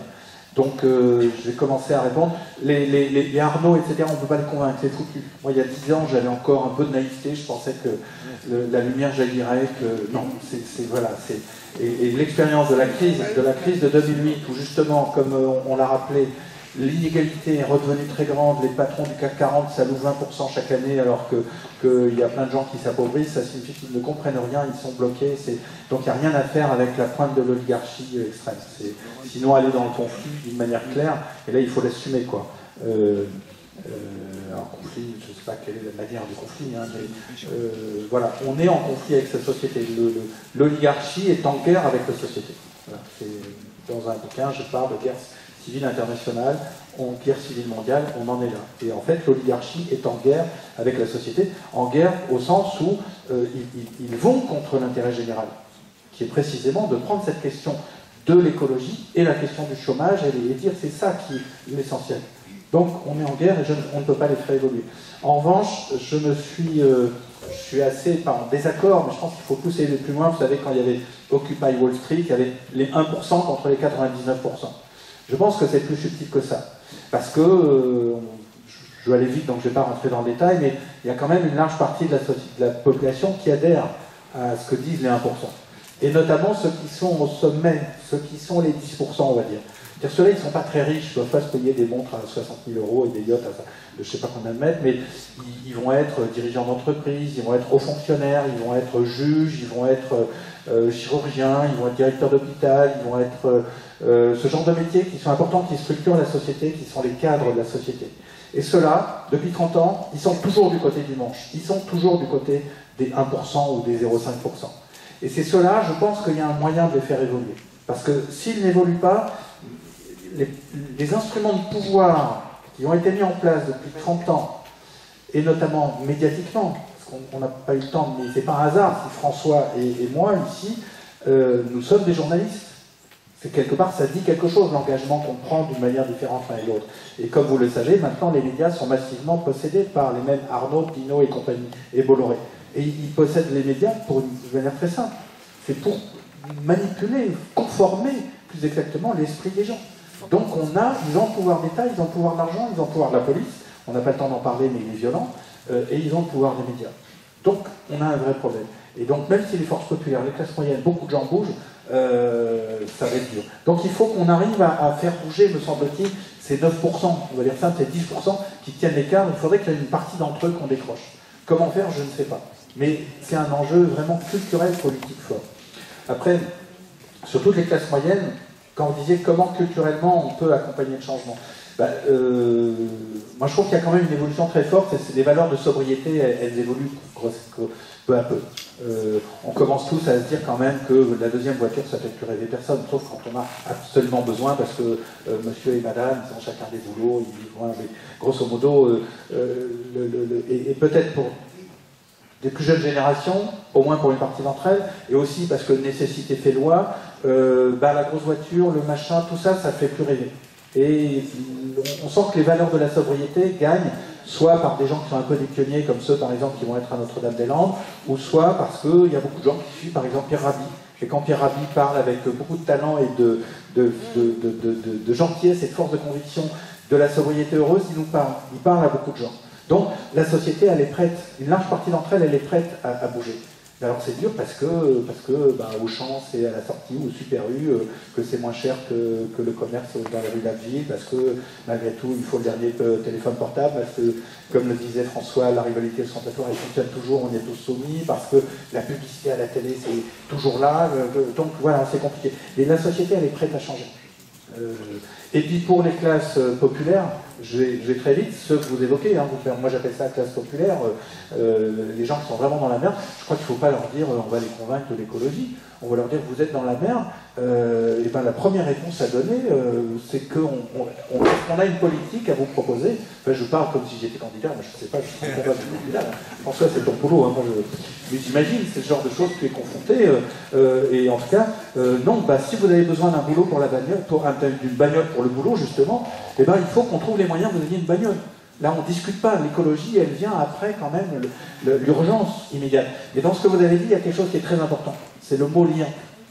Et donc, je vais rapidement, je parle peut-être, mais ce qui s'est passé aussi depuis 30 ans avec l'évolution du capitalisme, ces inégalités, qu'ils n'ont pas seulement, ils ne sont pas appropriés toute cette richesse et pris tous les pouvoirs, ils ont aussi distendu les liens de la société, ils ont individualisé les gens, ils nous ont tous mis, le capitalisme, c'est pas seulement un rapport d'exploitation, c'est un rapport culturel. Et ils nous convainquent tous, et ils continuent, parce que qu'on est chacun des individus. Et particulièrement, pas seulement chez les bourgeois et les classes moyennes, et etc., qui se bagarrent les uns contre les autres, le cadre qui va avoir un boulot plus que l'autre, etc. Mais même dans les classes populaires, on essaie de convaincre tout le monde qu'il est un individu. Alors les liens traditionnels qui faisaient la solidarité, notamment souvent les syndicats, parfois aussi l'Église, les catholiques, etc., tout ça, ça a été dissous. Et la guerre idéologique qui a été menée contre les syndicats, qui a été une victoire quand même formidable de convaincre que les syndicats, ça ne sert à rien, qu'ils bossent pour rien, etc., ça a eu le succès. Et ce qui fait que le problème de ces classes populaires, de ces gens, souvent, c'est qu'ils sont encore plus démunis les uns que les autres, parce qu'ils sont seuls. Et donc face à quelqu'un qui est seul, il faut, me semble-t-il, dire oui, vous avez besoin d'une voiture, et ben nous on va faire une politique qui va permettre que vous ayez une voiture, parce que l'essentiel c'est que vous ayez un boulot, que vos enfants soient nourris, qu'ils aillent à l'école, que ça il faut pas, et la pollution et l'environnement elle voit après, et même voilà. Et en revanche, comment est-ce qu'on refait du lien? Et peut-être que faire de la politique, aller avec eux, leur dire venez à une réunion, participez, serrez-vous les coudes, faites une bagarre en commun, peut-être sur quelque chose de très bien, et c'est après que quand la sauce, si j'ose dire, reprend, quand la confiance renaîtrait entre des gens qui s'uniraient, là, les neurones, ils avancent plus loin. Enfin, les neurones, voilà, les raisonnements. Bon, ben voilà ce que je peux dire très rapidement. Et peut-être un mot sur et je te passe le micro, la contradiction entre les véhicules électriques et l'EPR, c'est ça Et le nucléaire, ouais. Compliqué.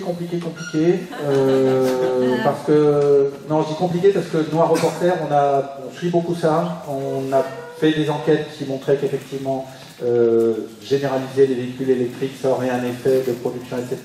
Donc, voilà, si on examine différemment les choses, ça peut s'analyser plus finement parce que les moteurs électriques sont peut-être très efficaces, etc. Donc, il y a vraiment des calculs d'ingénieurs à faire.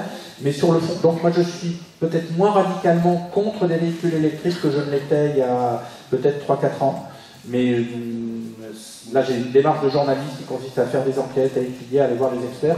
En revanche, ce qui est certain, c'est qu'il ne faut pas se dire, et là c'est le discours dominant qu'ils essayent de nous faire passer, ok le diesel c'est mal, donc on va supprimer le diesel, ok les voitures c'est à pétrole c'est pas bien, on va passer tout à l'électrique. Et donc ça c'est le capitalisme moderne. Ils veulent changer, ils veulent faire... mais c'est l'exemple des toilettes dans ton yacht, là. C'est, ok, on va foutre le beurre. Ah bah, toi, t'arrives, on va passer des voiliers, etc. Non, pas du tout. On change juste un dispositif. Et donc, ils veulent, en fait, conserver le même ordre social, le même rapport à l'automobile, et donc, dans leur esprit, on substituerait des véhicules électriques à des véhicules à pétrole. C'est pas la bonne démarche. La bonne démarche, c'est celle que vous avez dit. On rentre dans du slow food, dans une vision plus lente, on repense les transports, etc. Et puis quand il y a vraiment besoin de transport, et il y aura besoin de voitures, par exemple des ambulances, par exemple peut-être un service pour quand il n'y a pas de bus, que les gens dans les quartiers populaires au soleil levant, ils puissent avoir une voiture, etc. Ben là, des voitures électriques, quand c'est vraiment nécessaire. Et peut-être que techniquement, c'est pas si mal que ça, les voitures électriques. Et si on calcule bien les trucs d'ingénieurs, qu'on a diminué la consommation globale, qu'on a beaucoup moins de voitures, etc., et ben, il n'y a plus besoin de nucléaire et on pourra passer par des énergies renouvelables. En tout cas, c'est par exemple des calculs que font des gens comme Negawatt, qui sont des ingénieurs super charpentés sur ce domaine. Mais la bonne entrée, c'est la vôtre. On change d'abord le système de transport et après on se demande, ok, les besoins qui restent, comment on va y répondre techniquement de la manière la moins désastreuse écologiquement.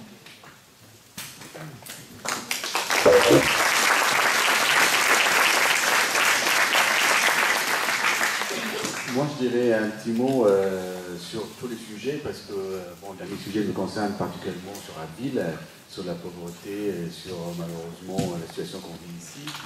Mais je commence à dire déjà, moi je ne suis pas fataliste parce que je pense qu'on peut changer les choses. Donc c'est tout, c'est une révolution, il faut le dire. Donc là, ça fait depuis la révolution industrielle, on a mis l'humain au service de l'économie. Je pense qu'on est arrivé à un moment où il faut changer les choses. Il faut mettre l'économie au service de l'humain. Et pour ça, il faut des phrases choc. Il faut prendre les choses comme elles sont passées pour l'économie. Aujourd'hui, qu'est-ce qu'on vous parle? Tous les politiques, si je suis là aujourd'hui parce que je suis tout à fait d'accord avec le programme de François sur l'écologie et c'est pour ça que je suis là, mais si on entend tous les politiques, aujourd'hui, qu'est-ce qu'on parle? On parle de croissance. Donc si on dit croissance, on est en contradiction avec dire que l'humain existe, parce que si tout le monde fait de la croissance, c'est impossible. Donc quand on fait de la croissance, c'est vraiment quelqu'un d'autre. Il faut qu'on accepte cette idée de vivre sans croissance, pour le partage. Donc ça, c'est la première chose. Deuxième chose, le mot choc. Comme aujourd'hui on parle d'endettement des États, comment on va faire? Mais personne ne parle de 1 700 000 enfants de moins de 5 ans morts tous les ans dans le monde, rapport de l'OMS qui vient de sortir. Personne n'en parle. Et quand on sort ça dans des réunions politiques, ça choque. Pourquoi ces enfants sont morts? Et la réponse, c'est pas la pollution environnementale. Tout, ça veut dire l'air, l'eau, l'alimentation. Donc, Et ces messages-là, moi je l'ai entendu sur France Info une journée, après personne n'en parlait. Donc je pense que c'est notre rôle à nous, de mitrailler. Les économistes, eux, ils ont mitraillé avec le productivisme, avec la consommation, avec tout ça, et nous, il faut mitrailler l'autre sens. Et c'est comme ça que la programmation énergétique ou environnementale, c'est ça. Ça veut dire, aujourd'hui, moi je prends le seul exemple, c'est le multinational Bayer. Bayer, c'est vraiment monstre des produits chimiques. Quand on voit le produit Bayer qui provoque des cancers rapportés par l'OMS, c'est énorme. Et le premier firme des médicaments pour traiter ces cancers, c'est Bayer. Non mais ça, on ne le dit pas. C'est ça qui est quand même affolant. Aujourd'hui, c'est la recette de tout le monde. Et quand tout à l'heure on dit, on parle des gens pauvres sur la ville, mais ils ont double peine. Parce que pourquoi ils ont double peine? Parce que ces gens-là, ils n'ont pas les moyens d'acheter des produits bio, parce que le bio n'est pas subventionné comme on l'utilise par la PAC qu'on a actuellement. Donc ils sont obligés de consommer des produits à bas prix dans le marché. Donc ça fait l'affaire des distributeurs et de l'utilisme, et en même temps ils le paient en maladie et en pauvreté. Donc je reviens sur Avis. Sur Avis, on a un gros problème sur ce sujet-là. Moi, je suis médecin aux urgences à Ville. On a créé un service qui s'appelle le PASS, ça veut dire pour les patients les plus démunis. Parce que sur Avis, il y a des gens qui n'ont pas le CMU. Donc, on s'est battu pour dire, au moins, ces gens-là, ils ont des enfants. La scolarité obligatoire. Essayons que dans les cantines, au moins quand ils sont à l'école, qu'ils mangent au moins des produits sains. Donc, commençons par 20 à 30% de bio. Le reste, du raisonné, circuit court. Mais pour faire passer ça, c'est vraiment... Vous n'imaginez pas comment c'est dur. On n'est pas suivi, mais je ne lâche pas. Et c'est comme ça qu'on gagne. Il faut pousser les gens, il faut... dès qu'on a des réunions publiques, moi j'y vais dans toutes les réunions publiques, dans toutes les réunions politiques, pour marteler. Parce que c'est comme ça qu'on va gagner. Et pour moi, c'est pas le 1% le plus riche. Et c'est pas, comme tu as dit, les 15 à 20% les plus démunis. C'est nous, la classe moyenne, je vous dis donc. C'est nous par notre consommation. Tout à l'heure, vous parlez comment pousser le fabricant des machines à regarder son boulot. Mais c'est à lui aussi de travailler avec son patron pour que la machine n'a pas une durée de vie limitée. Parce qu'il y a un problème là-dessus, sur la surconsommation. Ça veut dire qu'aujourd'hui, tout le monde sait, maintenant vous avez une télé, quand on parle, on ne répare pas. Donc culturellement, maintenant, on change. C'est moins cher de changer que de réparer. Donc toute cette façon de consommer, on est responsable. On est responsable. Et je pense, moi je me prends de côté parce que quand je suis médecin, et l'a dit Hervé, c'est vrai, il y a une catégorie qu'il faut commencer à bouger. Je regarde Philippe qui est médecin devant moi, et il y a des années, nous les médecins, on n'était pas concernés par l'alimentation, par la pollution alimentaire. Aujourd'hui, je me félicite, une association presque qui s'appelle les médecins des Limousins qui a lancé ça, 4000 médecins qui luttent contre la pollution des pesticides et tout ça.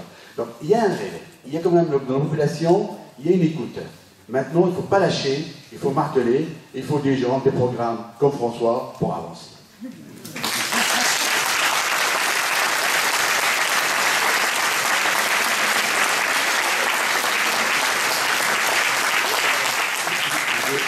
Je vais rebondir sur 2 ou 3 trucs. J'aime bien qu'on termine ensemble. Vous savez, on est venus ensemble, ça veut dire qu'on représente au-delà il y a les discours.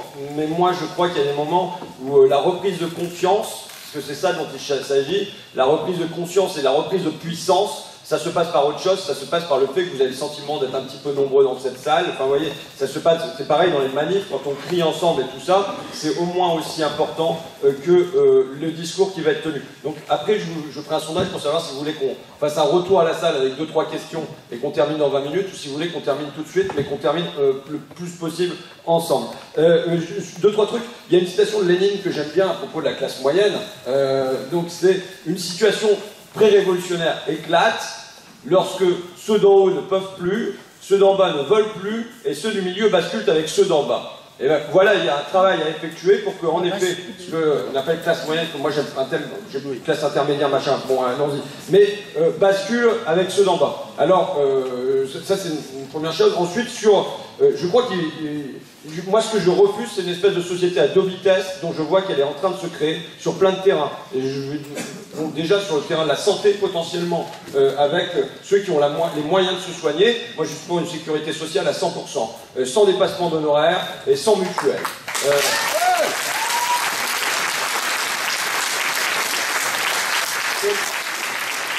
On n'est pas les gens qui ont les moyens. Mais le risque est de se créer la même chose sur l'alimentation, avec une alimentation à deux vitesses. Ceux qui vont passer par la grosse alimentation avec des phytosanitaires à mort à l'intérieur et tout ça, et ceux qui auront le moyen d'accéder à du bio ou autre chose. Moi je refuse cette division-là, et s'il faut du bio, ou bien s'il faut une meilleure alimentation, c'est une meilleure alimentation pour tout le monde.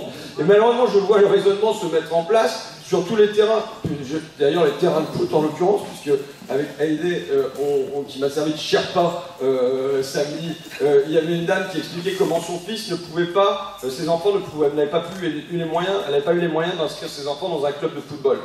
Moi je considère que c'est tout à fait, c'est mon côté footballeur, mais je considère, et alors j'avais eu un débat le lendemain où une personne me dit bah c'est pas grave, elle a qu'à faire du foot comme ça, donc on accepte, on valide un football à deux vitesses avec des gens qui ont la capacité de s'inscrire en club et de jouer le dimanche et d'avoir des crampons et tout ça, et l'autre qui juste peut taper contre un mur en face de chez lui. Donc il y a une espèce de raisonnement qui s'installe dans la tête des gens, comme quoi il serait naturel sur plein de terrains, et finalement, bah oui, le gars il va être décroissant malgré lui, quoi. Moi je suis pas pour cette décroissance subie par les plus pauvres, en commençant par, et y compris sur le terrain des transports. Le gars qu'on croise et qui a besoin d'une bagnole pour aller au boulot, qui a besoin d'avoir le permis, il faut que tout soit permis à tout le monde de passer le permis et d'avoir une bagnole s'il en a besoin. Et ensuite, ensemble, et que ça vaille pour toutes les classes, on se dise qu'est-ce qu'on fait ensemble sur le terrain des transports. Moi je suis pour moins de transports, mais d'abord pour moins de transports de marchandises. J'ai une discussion, enfin si on peut appeler une discussion avec l'Union Européenne, avec la Commission à l'Union Européenne, j'ai appelé le commissaire, et je lui dis, ben voilà, ils ont fait des tas de rapports pour expliquer que maintenant, pour avoir des transports plus écologiques, il faut passer par le rail à la place du camion, mais donc il faut déréguler le rail pour baisser le coût des cheminots et ainsi de suite, et qu'en dérégulant tout ça, ça va finir par être concurrentiel face au camion. Jordan m'a dit, mais finalement la meilleure solution sur le plan écologique, est-ce que ce ne serait pas de moins transporter les marchandises? Et là, c'est tellement un raisonnement qui pour eux sortait nulle part que j'ai eu le droit. Et c'est long, ça a bien duré 10 secondes, 15 secondes, et c'est vachement long, un blanc comme ça au téléphone, tellement pour eux, c'est impensable qu'on aille vers moins de mobilité des marchandises. Donc après, moi, de toute façon, samedi, j'ai proposé, mais c'est des... Après, est-ce que c'est pas complètement mûri tout ça, mais par exemple, aux personnes, de dire, voilà, les premiers mètres cubes d'eau sont gratuits, les premiers kilowattheures, pour dire qu'il y a quelque chose qui peut être à la fois écologique et social, les premiers kilowattheures sont gratuits, les premiers trucs de gaz, pareil, sont gratuits. Pourquoi? Parce que ça introduit quelque chose qui est un tarif progressif de l'énergie et de l'eau, puisque les premiers mètres cubes sont gratuits, et en général, ceux qui n'ont pas les moyens ne consomment que ces premiers mètres cubes. Or, aujourd'hui, on a l'inverse. Les premiers mètres cubes sont les mètres cubes ou les kilowattheures qui coûtent les plus cher, puisqu'il y a un abonnement à payer pour commencer à consommer. Donc voilà, une proposition concrète d'inversion, et j'entends la douleur de toutes ces personnes qui ont du mal concrètement à nourrir leurs enfants, et qui se privent parfois de leur repas. Les cures, c'est pas que dans mon film. Et vous en avez à côté de chez vous. Mais ces mêmes personnes, quand elles constatent que les conseils, je parle d'Amiens là en l'occurrence, que sur les pics de pollution, on conseille aux enfants de ne pas sortir pendant la récréation, pour pas qu'ils... Bon, je veux dire, ça navre tout le monde, et ça ne navre pas que la classe moyenne. La disparition des hirondelles, par exemple, concrètement, quand on en parle dans des salons, moi je fais des discussions politiques de salons, ça ne navre pas que la classe moyenne, c'est quelque chose qui navre tout le monde. Donc oui, il y a des besoins essentiels qui sont... Mais c'est des besoins essentiels qui sont à valider, non pas seulement pour que ces personnes vivent correctement, qu'elles puissent survivre, non pas pour qu'elles puissent survivre, mais pour qu'on fasse société, pour pas qu'il y ait un décrochage dans une société à deux vitesses, et voilà, c'est ce contre quoi... Alors après, moi sur, par exemple, la question du travail, on est dans cette société-là, on va pas culpabiliser les gens qui travaillent chez Whirlpool de produire des sèche-linges. La question c'est, Ouais, et j'avais eu le débat par exemple au moment de Goodyear. Goodyear avait besoin de moins de pneus. Il y avait moins de pneus produits en France parce qu'il y a davantage de recyclage et puis parce qu'il y a moins de consommation automobile. Excellente nouvelle écologique, mais qui devrait se transformer en une excellente nouvelle sociale. Comment ça se fait que des hommes sont condamnés à aller travailler la nuit pour produire des pneus? C'est complètement délirant. J'espère que dans 50 ans, on regardera ça comme un espèce de délire, parce que le travail de nuit, c'est des cancers supplémentaires aussi. Ça a été prouvé. Et ben, si jamais il y a besoin de moins de travail pour produire des pneus, il n'y a pas de raison de diminuer la rémunération des travailleurs du pneu. On diminue leur temps de travail à salaire équivalent, et on élimine le travail de nuit pour commencer.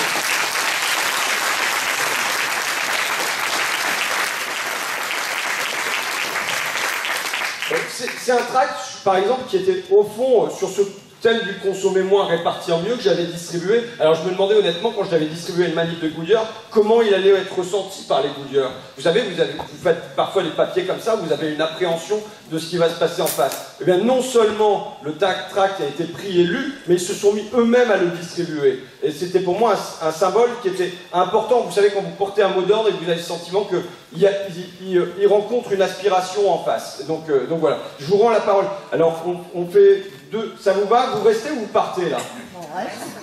Non, vous êtes sûr, hein? Il y en a qui partent, quand même. Bon, on fait 2, 3... très rapide, ou alors qu'est-ce qu'on fait? On y va ou... Allez, on lève la main. Qui veut partir?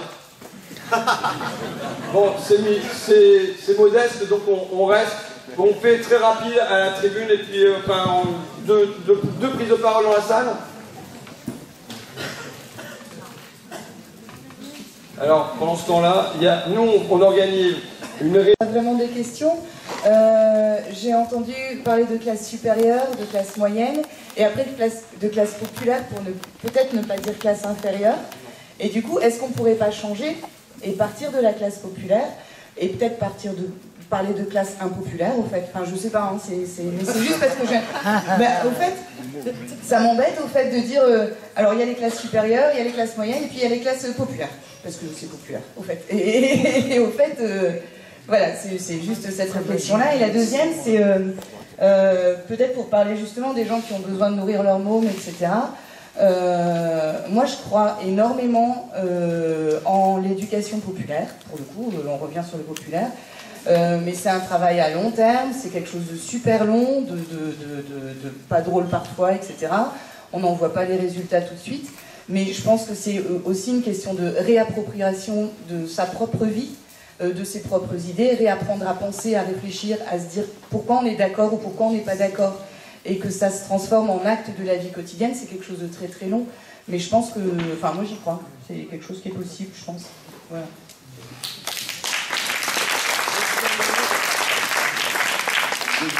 Deuxième intervention, et dernière si vous voulez bien, puis vous parliez des personnes, on dit des 1%, mais il y a aussi les 10% qui composent une classe qui, en somme, a sous la main la grande majorité des leviers qui sont les leviers démocratiques. Et si on veut, comment on peut faire pour rallier une telle classe quand cette classe-là, elle est dans sa vie de tous les jours, dans son quotidien, même aussi dans son éducation, dans sa culture, elle est souvent a plus tendance à se sentir, peut-être pas être proche concrètement, mais à se sentir proche des 1% plutôt que des classes populaires, par exemple.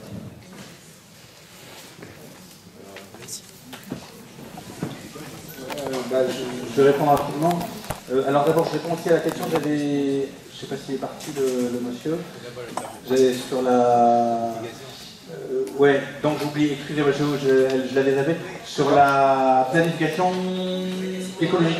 En gros, vous posiez deux questions. Comment contraindre cette oligarchie? Là, ça rejoint la question dont on va répondre rapidement. Et par la planification écologique. Planification écologique, c'est d'une certaine manière, une fois que l'oligarchie aurait été contrainte, parce qu'en gros, il y aurait un candidat qui porterait, une candidate qui porterait, en l'occurrence c'est un candidat qui porterait des idées écologiques, qui les mettrait en œuvre. Donc d'abord, il faut se demander, surtout dans le contexte politique dans lequel on est, où c'est quand même des leviers de pouvoir qui ne sont pas négligeables, même si on est en grande décadence de la démocratie, Comment est-ce qu'on contraint l'oligarchie en ayant des positions de pouvoir institutionnelles et politiques? Et après, ça viendrait sur des instruments. Il se trouve la planification écologique, qu'elle est... je sais pas, moi, je suis pas fasciné par le mot de planification, mais c'est clair que le programme de la France Insoumise sur l'écologie, et là on l'étudie en ce moment à Reporter, donc on travaille là-dessus, on le relit attentivement, c'est un des programmes les plus fournis et les plus construits en matière écologique, donc là il y a des pistes qui sont très bonnes pour appliquer. Après la question c'est comment est-ce qu'on contraint l'écologie? L'oligarchie, décidément, les 10%, vous posez très bien le problème. Moi je ne sais pas en fait, je suis même très inquiet, c'est-à-dire que on sent de côté des classes dirigeantes et de ces 10%, pas seulement les 1%, une sorte de radicalisation qui les fait aller vers des discours à la Fillon, des discours à la Macron qui sont fondamentalement aussi néolibéraux. Et moi je suis très perplexe, parce que je pense que politiquement il faut les rallier par la situation de Lénine ou de je ne sais pas, mais en tout cas il y a un enjeu que c'est ce groupe qui a beaucoup de pouvoir, qui est des leviers bascule, ou en tout cas évolue, et il me semble faire très peu. Alors, il y a l'exemple que tu disais sur des médecins, il y a des choses qui évoluent, mais là il y a un travail vraiment intellectuel, politique à faire dans ce groupe social, et moi je ne sais pas. Je ne sais pas, j'avoue, donc ça fait une réponse assez courte. Et François, il aura une réponse, donc ça tombe bien, celui qui est candidat et pas moi. Et vous avez tout à fait raison, donc j'essaierai de ne plus dire les classes supérieures, mais les classes riches, les classes riches. Voilà, parce qu'il n'y a pas de classe inférieure ou supérieure. En fait, je reprenais c'est souvent statistiquement, parce que les statisticiens prennent les revenus supérieurs, et voilà, donc comme moi j'ai une approche très... Mais vous avez raison de souligner ça, donc je parlerai de classe riche dorénavant, de classe moyenne, de classe populaire, et puis après, voilà. Et est-ce que j'oublie? Non, et j'aime bien... Je ne sais pas sur quoi je vais conclure, j'aimais bien l'idée de l'éducation populaire et de la réappropriation de la pensée aussi, c'est bien, parce que d'une certaine manière, tout à l'heure on parlait du quartier du soleil levant, et je pense que, aussi pour revenir à ce lien, moi je ne suis pas du tout ouvrier, mais ce que je comprenais de la classe ouvrière et de ce que ça a été à un moment, c'est que, et quand on relit les histoires du mouvement ouvrier au 19e siècle, etc., c'est très beau, parce qu'en fait les gens s'appropriaient la pensée, ils pensaient ensemble, ils avaient, je ne sais pas comment dire, il y avait un savoir populaire, un savoir ouvrier, je ne sais pas comment appeler ça, mais il y avait une pensée collective qui était très forte. Et le travail qui a été fait par le capitalisme depuis 30 ans, d'individualiser les gens, de leur faire prendre confiance en eux-mêmes, c'est de les appauvrir. Et que la seule culture maintenant, c'est de publicité à la télé, des programmes à la télévision. Donc ce travail-là, moi j'imagine un peu pour rebondir sur ce qu'on disait un peu sur le quartier du soleil levant, c'est que justement à partir du moment où il y a du lien, il y a aussi de la confiance, et y compris prendre de la confiance sur ce qu'on peut penser. Et je vais conclure juste un mot, je suis un peu long, pardon, mais cette idée m'en entraîne une autre. À Reporter, on a fait tout un travail sur climat et quartier populaire. Parce qu'au moment de la COP21, vous savez, il y a 2 ans, on s'est dit, ok, comment est-ce qu'on fait? Et puis c'était dans la foulée du Vivre Ensemble, de Charlie Hebdo, enfin, je vous passe parce que je pourrais en parler là aussi longtemps, parce que ça nous a passionnés. Et en gros, on a fait un projet climat et quartier populaire qui consiste à aller dans des quartiers populaires, et pas pour leur dire alors la drogue, le chômage, l'islamisme, etc. Mais vous, qu'est-ce que vous pensez du climat? Qu'est-ce que vous avez à dire? Comment on pourrait faire même des articles avec eux, etc. Et ce qui était passionnant, c'était que vous allez discuter avec les gens, et ben ça les intéresse, même s'ils sont pauvres ou qu'ils sont dans la mouise, etc. Parce qu'ils savent ce que tu disais, on le sait tous. C'est paradoxalement. Et du coup, on a voulu conclure aussi en se disant, ok, ça c'est étonnant, et on va aller voir dans les quartiers riches pour voir comment eux ils abordent l'écologie. Et là, on l'a pas inventé, c'était hallucinant. C'est que les riches, ils en ont rien à faire. Il y en avait un, donc la journaliste Marie, elle va dans un cocktail de riches et je sais pas où, vraiment, et entre 2 coupes de champagne, et alors vous, l'écologie, ah oui, les Africains quand même, ils font pas attention, ils jettent leur papier partout. Nous, on fait pas ça. Ah oui, c'était hallucinant. Donc, on peut se réapproprier la pensée, tout à fait.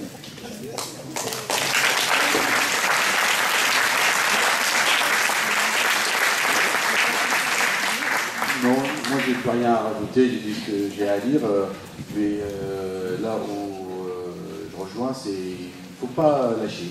Je pense que la communication et surtout passer des messages. C'est être présent, être sur le terrain, de tous les jours, quand on est en réunion entre copains, entre amis, il faut en parler. Il faut en parler et il faut que les phrases que vous sentez, ça choque. Il faut dire on parle de la croissance, puis on parle de la santé, il faut parler de l'environnement, il faut parler... voilà.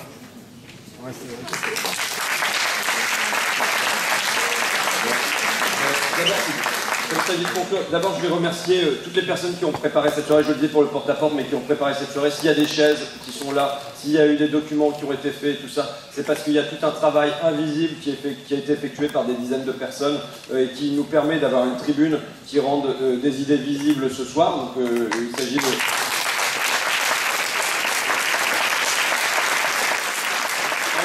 Je vais récapituler toutes les dates parce que je pense que c'est Emmanuel Todd qui me disait ce qu'il y a de pire aujourd'hui, c'est pas forcément le chômage, c'est pas forcément la dégradation du niveau de vie, c'est notre sentiment d'impuissance. Et je pense que toute la bataille est de lutter en nous-mêmes et à l'extérieur à retrouver un sentiment de puissance et ainsi de suite. Et il se trouve que les lieux de rencontre collective peuvent en être l'occasion. Je pense que ce soir, vous pouvez vous dire que vous étiez, je sais pas, 150, on va dire. 200 000. Bon, d'accord. Alors, on me dit que vous étiez 260 puisqu'il y a 240 sièges installés et qu'il y a eu un moment où tous ils étaient remplis. Voilà, que le fait qu'à Abbeville, il faut se rappeler, flics secours 600 personnes, 300 personnes, en fait 350 personnes à Longo, et donc plus de 250 personnes à Abbeville, c'est qu'il y a quelque chose qui se passe potentiellement ici, et ça peut vous donner, redonner confiance. Je cite les autres dates, et après je conclurai. Le 11 mars, donc manif pour la sortie du nucléaire, sortir du nucléaire qui se déroule à Paris.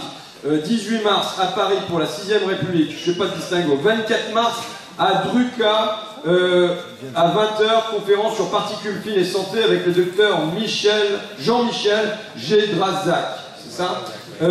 19 mai, ah oui, le 19 mai, conférence à Druka aussi, de Claude Brémard, directeur de recherche au CNRS, dérèglement climatique et gaz à effet de serre. Et nous, on a notre réunion donc, avec les profs sur, en gros, l'éducation, c'est le plus rentable des investissements. C'est le 15 mars à 19h, à la salle, donc mercredi prochain, à la salle de la Pépinière à Saint-Maurice, à Amiens. Et tous ceux qui n'ont pas laissé leur contact, ça serait vachement sympa si vous pouviez le laisser à la sortie. Oui. Selfie César à la fin. Ah oui, ceux qui veulent faire un selfie avec le César, il y a le César devant l'affiche, merci patron, si vous voulez, il est là. C'est Valérie qui se fait le premier selfie. Et les livres de Hervé, peut-être qu'il ira les dédicacer, sont en vente à notre petite librairie qui se trouve là-bas. Voilà. Alors, je conclue, pour conclure. J'ai cité Richard Wilkinson tout à l'heure et je veux répondre à cette question sur comment on fait pour lutter contre cette oligarchie. Je suis allé voir Richard Wilkinson donc en Angleterre et je lui ai dit, j'avais mon t-shirt Adolphe Bernard, je l'ai remis à la fin de l'entretien et je lui ai dit, bon bah moi mon objectif dans la vie c'est la réinsertion de Bernard Arnault. Bah oui, parce que quand vous le voyez dans les documentaires, il est un peu toujours seul. Il se balade dans un couloir blanc, derrière il y a des parois vitrées, sa secrétaire quand il sort dehors c'est entouré par des vigiles, sa secrétaire lui tend le café du bout du bras en tremblant comme ça. Dites, putain, ça respire un malaise, moi je sens un malaise chez Bernard et mon objectif était donc de le réinsérer dans la vie normale et de le réinsérer par, vous l'avez vu, par la frite. Hein, donc je présente ma méthode en disant voilà il va aller à la baraque à frites, là vous pouvez aller manger une crêpe à la sortie, il n'y a pas de frites, mais ouais, moi mon rêve c'est d'amener Bernard à la baraque là et de le réinsérer, le remettre parmi nous quoi, qui est son hubris, voilà il a la baraque à frites avec Jérémy et tout ça, avec la famille Clure et tout ça, qu'on allait prendre une frite ensemble avec Bernard, c'est un délire qui est quand même modeste quoi, donc j'explique ça à Richard Wilkinson, que c'est mon programme de réinsertion sociale de Bernard Arnault. Et il me dit qu'il est sceptique, lui. Bon. Je comprends pas, mais bon, tu vois, bon, donc il me dit, bon, bah d'accord, mais c'est bien gentil de critiquer mes méthodes, mais qu'est-ce que vous avez à proposer?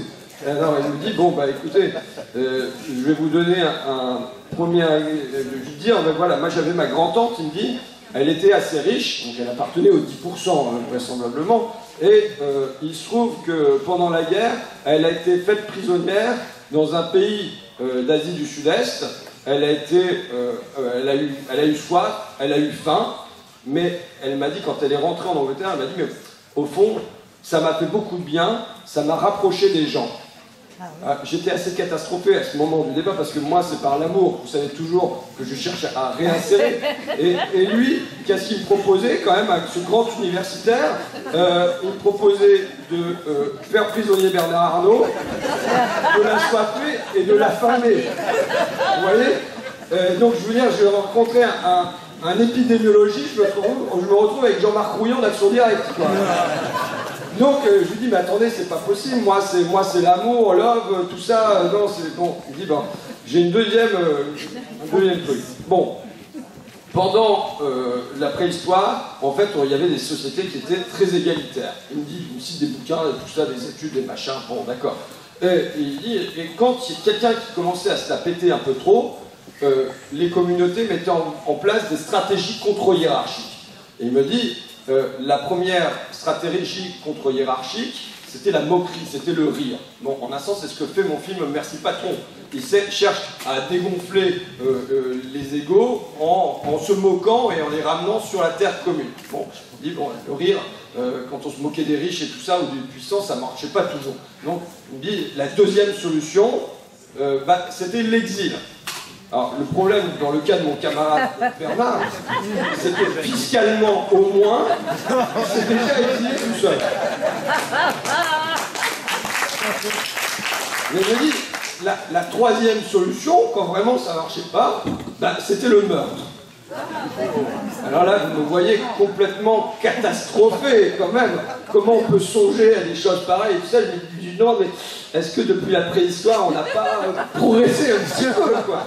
Il me dit, ouais, normalement, on a mis en œuvre une autre stratégie contre-hiérarchique. Cette stratégie contre-hiérarchique, ça s'appelle la démocratie. Sauf que cette démocratie, il faut la faire fonctionner. Voilà ce qui nous est laissé en héritage. Je vous remercie.